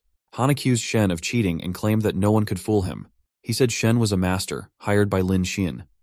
Everyone was shocked and stated how cheating was not a small matter. A man said that it was not right to cheat and violate game rules, even if it was their ship. A girl was telling some nonsense proverb also. Shen was furious and yelled that they had not cheated. She demanded people to check the monitor instead. Boss Han didn't pay attention and took out a sharp knife on the table. He then pointed a gun towards Lin Xin and mentioned the rule of gambling. He said one had to cut off a finger and confiscate all the gambling money. If Lin Xin didn't agree, Han warned to shoot him right at the spot. Han had put the gun in Lin Xin's head in aggression. Lin Xin was still being calm and insisted on witnessing which was fast, a bullet or his hand. He was holding a chip and saying the word sarcastically. Shen was panicking and asked Lin Xin not to provoke the wounded beast, Han. She feared that Han might actually kill him. Suddenly something happened so fast that no one understood anything. They noticed that Han had fallen on the ground, bleeding blood. Shen was the only one to witness the whole thing. She noticed how Lin Xin threw the chip from his right hand to the gun and changed the trajectory of the bullet. Meanwhile, he also punched Boss Han in his stomach with his left hand, 3 times a row. The speed was so fast that nobody was able to see what had happened. Mr. Kim was shocked and asked the security to arrest Lin Xin. He claimed that Xin had cheated and hurted people, but the security grabbed that creep instead and he started yelling. Lin Xin went to him and asked if he had forgotten that Lin Xin was the financial owner of the ship. He asked who the security would listen to and mentioned how Boss Han was the one who cheated. He kicked Han again and 2 cards fell from him. Everyone was shocked to see how Han was cheating. Shen was sure that Han would not go for some low-level tricks and asked Lin Xin how did he won. He whispered in her ears that he had broken the sensors when checking the table. He mentioned how the game was played and won on pure luck. Lin Xin also told her that he had slipped those cards on Han's hand while beating him. She was relieved, blushing, and praised his bad skills. Her favorability increased by 15% that time. Suddenly the original captain entered the ship and asked what was going on there. Everyone looked back to him. The bald man narrated the scenes. He said that Han and Lin were playing, and Han got mad after losing and tried to fire a bullet. The boss became furious, ran towards Lin and started checking if he was okay. He kept asking if Lin Xin was okay and not hurt. The people heard that Lin Xin was being referred to as Mr. Qian. They couldn't believe it and started screaming. Shen, on the other hand, informed her teammates about the incident and asked a few people to come there to take him. The boss of the ship introduced Lin Xin to everyone and mentioned how he had invited him to play that night. Suddenly the cops arrived and asked everyone not to move. They mentioned that they were there to arrest the smuggling gang and requested everyone to cooperate. Han Biao and his gang members were arrested. The leader approached Shen and informed her that their team could be withdrawn. The people heard and were shocked to know that the waitress was actually a police officer. Shen was looking for Lin Xin to thank him as he had helped them to catch Han. She also wanted to return the money to him. Lin Xin, on the other hand, was escaping the scene in a boat. He took advantage of the confusion and slipped out through the window. He thought he was getting finished if got caught by the police. In the girl dormitory, Luo Yaxi was lying on bed, watching her phone. She was wondering where Lin Xin was and why he was not replying to her message. She was planning to ask Lin Xin for dinner at her rental house but was even embarrassed to directly ask him out. It was because she was interrupted by an accident and considered finding another chance. While she was busy planning, Liu Cheng entered the room. She sat down and mentioned how tired she was. She was showing off her skirt, which was torn. Yaxi asked what was wrong with her and commented on how Chung was looking. She advised to protect herself sarcastically. Liu Chung rested her hand on her waist and mentioned it to be the fault of Lin Xin. He said even though he was gentle and honest, he behaved rudely that day. She also bragged how she was feeling happier than ever. Luo Yaxi didn't believe her and said that Lin Xin was not rude. He asked if she had torn the dress herself. Chung moved her skirt a little and showed a big mark on her thigh. She asked how she could do it, when in reality she could not even open a bottle cap. She asked Yaxi to see that by herself. Yaxi noticed the palm print on her skin, and a tear came out of her eyes. The palm print was so big and she thought that Chung had not made it by herself. She couldn't believe it and started shivering. Luocheng noticed that and asked why she was behaving like that. She advised Yaxi to wear some clothes so that she didn't catch a cold. Yaxi could not bear Chung and ran outside in a rush. It felt very good to Chung. She wondered if Yaxi would still want to devote herself to Chung and considered it too late. She commented that a man will always belong to his first woman. She was imagining the time and was acting horny. She remembered how he had hit her at the end and wondered when he would do it again. Outside the boys' dormitory, Luo Yaxi was waiting for Lin Xin. She was concerned why Xin was not responding to her messages and calls and wondered if he was already sleeping. She was also concerned about what Liu Cheng had claimed because she didn't seem to be lying. She calculated that if she was being truthful, Liu Yaxi might hurry up. A rich and handsome guy like Lin Xin didn't have girlfriends, and it was an alarm that attracted many women. She imagined how many girls might be trying to get a touch of Lin Xin. Yaxi didn't want to let him taken by anyone. The guys started noticing her and wondered what a girl was doing there. Then we were staring at her short clothes and wondered if she was having it with her boyfriend. They were watching him like she was something like a delicious item to eat. The night passed. A fresh morning was greeting everyone. Lin Xin was walking, eating some snacks. He was exhausted after fighting and gambling with those people the previous night. He was moving towards his dorm to sleep first. When he reached there, Luo Yaxi was standing there, sliding on a wall. He noticed her from behind and wondered why she was there. Some guys were also discussing her. They mentioned how she was there from the previous night. When Yaxi saw Lin Xin, she rushed towards him and threw herself on his chest. She was so desperate to meet Lin Xin and glad that he was finally back. Lin Xin got a bit emotional to see her admiration and asked if she was waiting for him the whole night. Liu Yaxi said that she knew how busy Lin Xin was and mentioned that's why she was waiting there. She wanted Lin Xin to understand how far she was from him. She praised Lin Xin for being so good and rested her head on his chest. She mentioned how there were many girls who might be chasing Xin as well. She expressed her willingness to be the most sensible one among them. Suddenly she started feeling dizzy and Lin Xin somehow grabbed her before falling. He asked if she was okay and held her in his hands. He proposed to take her back to the rental house.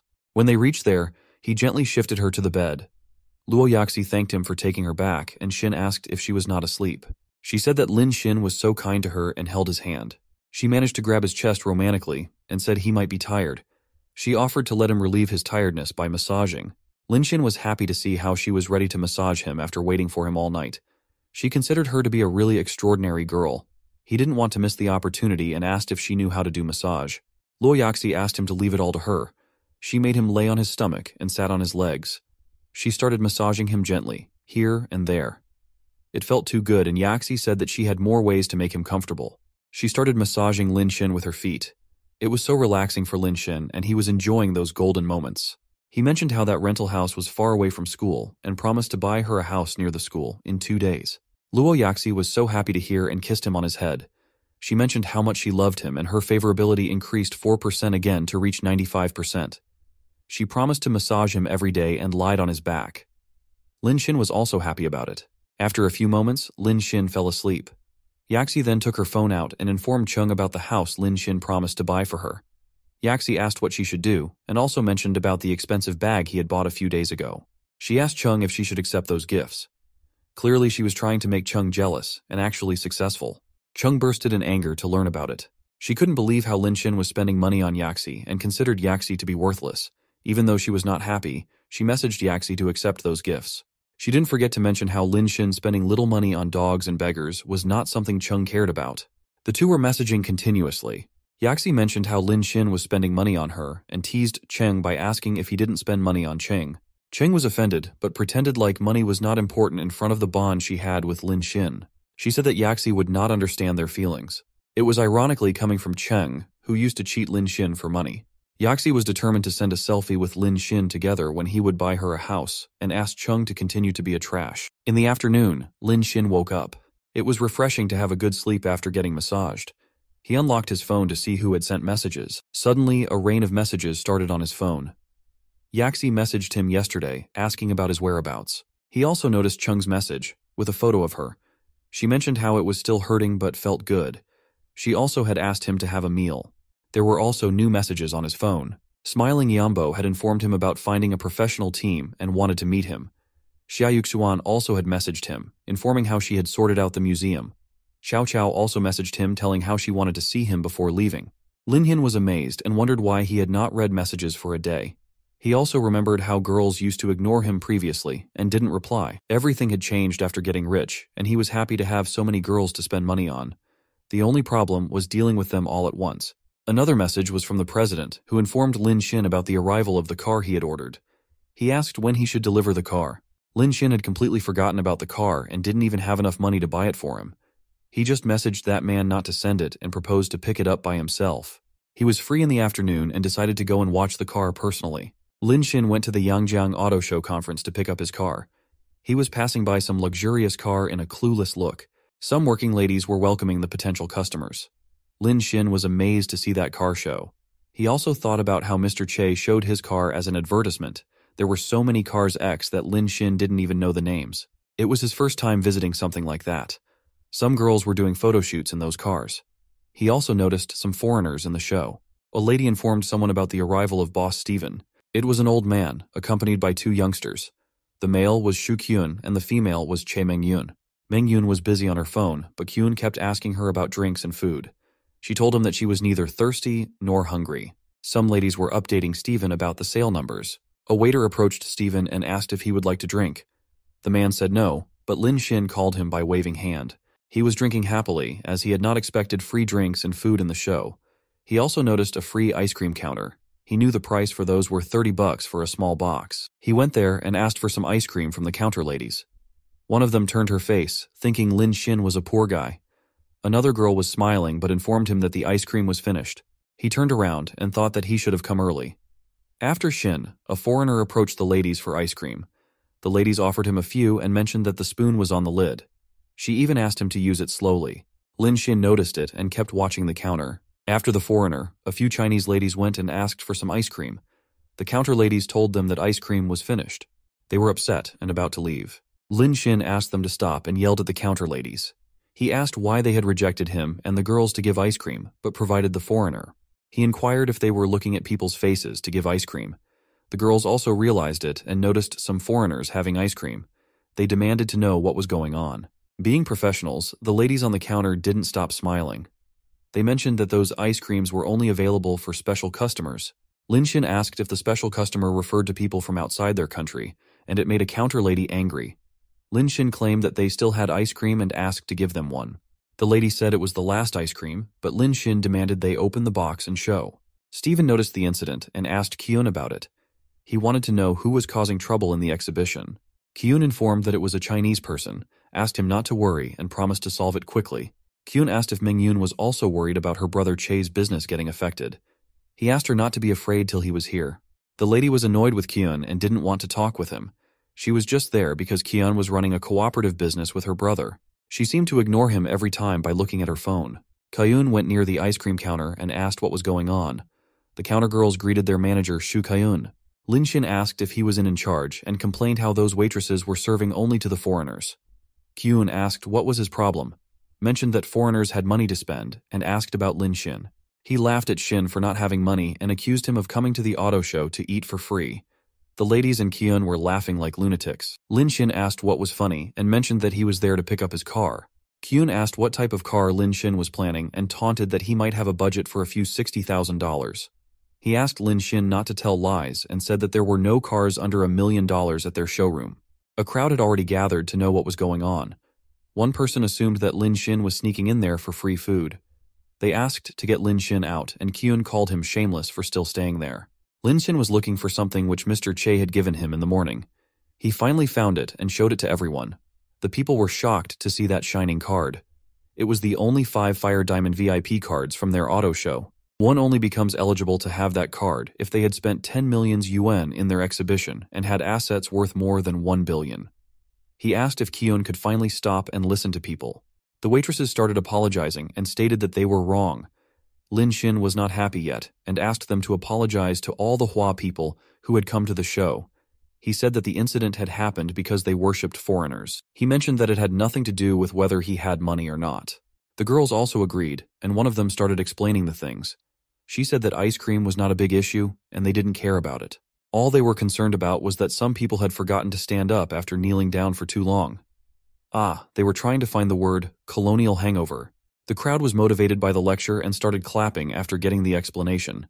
Lin Xin also praised the girl for her well-curated words. Kyun was standing aside, clenching his teeth out of frustration. Suddenly, Mengyun jumped over Lin Xin and called him by name. Lin Xin didn't know who she was. She asked why he had not informed when he came and called if an important guest. She also announced him to be the C-suit in the ribbon cutting. After that, she introduced herself as Che Mengyun, younger sister of Mr. Che. She mentioned how she had heard a lot about him from Che and admired him too much. Lin Xin said hello and wondered how he hadn't expected Che to have such a top sister. Kyun couldn't believe how Mengyun was reacting and hugging Lin Xin. He was feeling terrible and wondered who Lin Xin was. He was so unhappy to see someone snatching his love interest away. Mengyun then called Kyun and asked if those waitresses were from his Stevens motor sales company. She asked if he would solve the problem and looked towards him. Kyun had never imagined that it would cause such a big trouble. In order to save their sales numbers, he had to decide about it. He announced that those two ladies were part-time workers. He mentioned how angry he was with their deed and fired them immediately. He knew that those two people were not any assets, so to cover up his mistakes, Kyun fired them. The waitresses tried to explain that this was not their fault, but he didn't listen. Mengyun was still not satisfied with the resolution, and it made those waitresses panic. She asked what she wanted even after that. Mengyun asked Lin Xin if they should use the security to beat those girls, but Lin Xin asked them to ignore them. Mengyun told those ladies that Mr. Qian was kind enough to let them off without punishment. The ladies were bowing down in front of Mengyun and Lin Xin. She cursed them and asked them to leave quickly. Those girls started running in a hurry to save their lives. A girl even slipped and fell on her face. The scene was so comical that the crowd could not stop laughing at them. The crowd started talking about the incident. They didn't know about Mr. Qian, but first time seeing Mr. Che's sister took the initiative to approach a man. They referred to her as their goddess. Shukyun realized that it was the person who had humiliated him on the live broadcast. He was very devastated that Qian was there to take his love interest away. Someone asked Mengyun if the Mr. Qian she had mentioned was the one who loves to spend lots of money on the live broadcast platform. A man approached Lin Xin to tell that he was from a Jiangbian sales company. People started commenting how they were admiring Mr. Qian. Shukyun went to Steven and bowed down to apologize. He informed him that the matter was dealt with very smoothly. He mentioned how he had no idea that the person making the ruckus was a high-class second-generation, Qian. He said that Qian had little money, always showed off, and caused disturbance wherever he went. He called Lin Xin antisocial and pointed towards the crowd. Kyun told Steven that Qian might have tried to cause trouble to affect the sales of their Baomu automobile. His accusations were enough to provoke Steven to step in the matter. He went to Mr. Qian and introduced himself to him. Steven mentioned how he had heard about the Qian's richness and urged to spend money. He stated how he felt it to be fake and smelled the stench of some Ponzi scheme. Lin Xin had no idea what it was and started itching his head.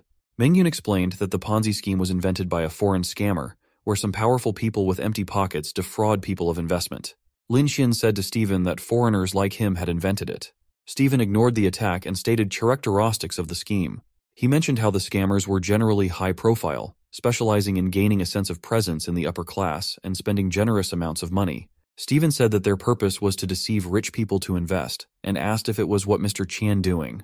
Following the same storyline, the crowd again switched side with Mr. Steven. They started yelling how they almost fell for it. They mentioned how some people were looking for Mr. Qian to invest in the company. They said that he turned out to be a scammer. Mengyun asked if Steven had any proof against Lin Xin that showed him to be a scammer. She warned him to stop slandering Lin Xin without solid evidence. In response to that, Steven asked if Mr. Qian had any proof that would show that he was not a liar. Lin Xin had no interest in proving his wealth to an old man. He mentioned how he was feeling sleepy and said that he would get some water to refresh his mind. It infuriated Mr. Steven and he started yelling. He pointed towards the three girls who were demanding ice cream previously. He said that those girls who were getting praised a few moments ago were working with Mr. Qian to deceive people. The girls were offended with that baseless claim and called it complete nonsense. Steven didn't step back and tried to terrify those girls. He demanded to know the truth and warned to call security otherwise. His face was looking terrible with a clenched jaw, intense eye contact, and furrowed brows. Lin Xin couldn't bear that anymore, and returned to the stage. He congratulated Steven for pissing him off and agreed to play with him. Meng Yun was also angry at Steven and said that he was bullying those girls as he couldn't handle Lin Xin. She called him despicable in disgust. Steven asked if Mr. Qian would run away from the game. He stated that it was very simple to prove to him that Lin Xin was not a scammer. He asked Lin Xin to prove that he was richer than him and promised to believe Lin Xin in that case. Steven also warned that he would tell the whole Yangjiang city, Lin Xin, to be a scammer if he could not prove it. Meng Yun gets mad at Steven for that trick. The crowd started discussing that Steven was one of the top 5 car dealers in Shanghai who went to Yanjing to promote the new Baomu car. They commented that fake rich second-generation Lian could not be richer than Mr. Steven. They assumed Steven to be the winner. Lin Xin asked if Steven really wanted to play that game. He agreed to do as he said, but with a condition. He said that Steven would have to announce in the whole city that Steven had specialized in harvesting Chinese leeks. Lin Xin asked if Steven had the guts to agree to that condition. Steven was confused and started Lin Xin for a while. He then commented Lin Xin was very arrogant and promised to flatten him. After that, he called a man in a yellow shirt to come over and announced to give that man a luxurious car, worth 10 millions for free. The man could not control his happiness and thanked Steven for it. Steven asked if Qian would dare to play with him anymore. Meng Yun started yelling and called it unfair as the company was owned by him and the cars were his. Steven stated that even if he was the owner of that place, those were goods which he had actually paid for. He asked if there was a problem, or Mr. Qian had no money for it. Meng Yun was not ready to accept it, but Lin Xin calmed her down. He agreed to play and said that the supercar in the general car exhibition area was not bad. Those cars were worth 20 millions each. He announced to give the 3 girls, who were accused by Steven, 1 car each. He stated that it was to comfort them for being mentally hurt. He paid 60 million wens instantly. The crowd was shocked and started praising Xin again. They mentioned how Qian had paid the full amount without breathing. A man was embarrassed to doubt Mr. Qian before. He said that he was just kidding and never believed in Steven. The girls were also terrified to get such expensive gifts. They paid respect to Xin and couldn't thank him enough. Lin Xin asked not to take it personally and said that it was a competition, which they couldn't afford to lose to a foreigner. Meng Yun was so impressed with Lin Xin and side-hugged him. She praised Lin Xin for being handsome and special. Steven said that it was expensive, but wanted to taste how many more Lin Xin could afford. Steven announced to give another 1 car worth 10 millions to a next passerby. He asked if Lin Xin would still dare to pick that up. To his surprise, Lin Xin also started giving cars to random girls. The two played the game for a while until Lin Xin had given a 32 millions worth car to a girl. Steven stopped the game there, and Lin Xin asked if it was all they had. Shu Qian approached Steven and informed him that their dealership was all out of cars over 10 million. There were only 2 cars left, which were given to Thomas. All the other cars were given to passers-by, and they had lost tens of billions. Steven could not figure out how that is even possible. He wondered how Lin Xin was delivering a car 2 or 3 times the price of Steven's car, at full price. Lin Xin asked Mr. Steven what had happened and inquired why he stopped all of a sudden. He wanted to know if all cars were sold from the garage, or his card went empty. Mr. Steven was not yet ready to give up. He stated that those were just small fights. He agreed to admit that Lin Xin had made so much money by frauding people. He mentioned that he would not allow Lin Xin to run away Lin Xin. Steven then presented a luxury supercar. It was a Lamborghini Global Limited Edition, LP74. The worth was 40 million, and he claimed that Mr. Qian could not afford it. He was ready to give away that gorgeous car and asked how would Mr. Qian would deal with that. Lin Xin was looking at the car and wondered if it was so. Steven thought that Xin was afraid and asked if he wanted to run away. He mentioned that Xin would lose if can't match the level that time. Meng Yun considered it too much and yelled at Steven. She mentioned that Lin Xin had already spent more money than him. She asked how Steven had dared to claim that he was following rules. To his defense, Steven mentioned how he only asked Lin Xin to pay the same amount as him. He said that he had never told Lin Xin to spend all his money. Steven clarified that it was none of his business if Lin Xin wanted to play more. Meng Yun was so frustrated with him and called him despicable. A man commented that no matter how much money Mr. Qian had, he was just cheating others. He asked to find out relevant departments to investigate him. He also asked Lin Xin not to compete and said that a con man could never get his hands on a limited edition at once. The man who had promised to support Lin Xin was worried that Xin had lost all his money. Mr. Qian heard the word limited edition, went to a very lucrative car, and asked if it was what a lucrative car means. The crowd could not believe it, as it was the concept car Phantom of Rolls-Royce. Steven sarcastically said that it was just for exhibition, and not for sale. Shu Qian said that Lin Xin had hit the wall with his fakeness. They started insulting Lin Xin, mentioning Chinese idioms. They said that Lin Xin had made them appreciate what the idiom, "a dog jumps over the wall," looks like. Stephen called all the events to be a clown show and demanded Lin Xin to kneel down. He asked to admit him that Mr. Qian was a scammer. The pride was shining in his cruel eyes very well. He also advised Lin Xin not to play any tricks in front of so many people. Before he could even complete the sentence, Mr. Che rushed towards them. He was so fast that Stephen was thrown out of his way. Che extended his hands towards Lin Xin to hug. He was excited to see Mr. Qian there and asked why Lin Xin had not informed him about his arrival. He said that he would have come there to pick Lin Xin up. Everyone was shocked by Mr. Qi there. He held Lin Xin's hand and showed him the Rolls-Royce Phantom ordered by Lin Xin. He also started apologizing for putting that car in the exhibition area to attract visitors. He hoped that Lin Xin would not mind that. Che also asked if Lin Xin would like to take a test drive at that moment. The crowd was shocked to see the climax. They yelled and asked if it was really the car of Mr. Qian. They couldn't believe what had happened in front of their eyes. Stephen was the one who also threw up blood. Lin Xin explained that he would not opt for the test drive. He said that he had faith on Mr. Che and was ready to swipe the card. He also announced that he would give that car to Che Mengyun. The girl couldn't not believe her ears, and Lin Xin kept staring at her with admiration.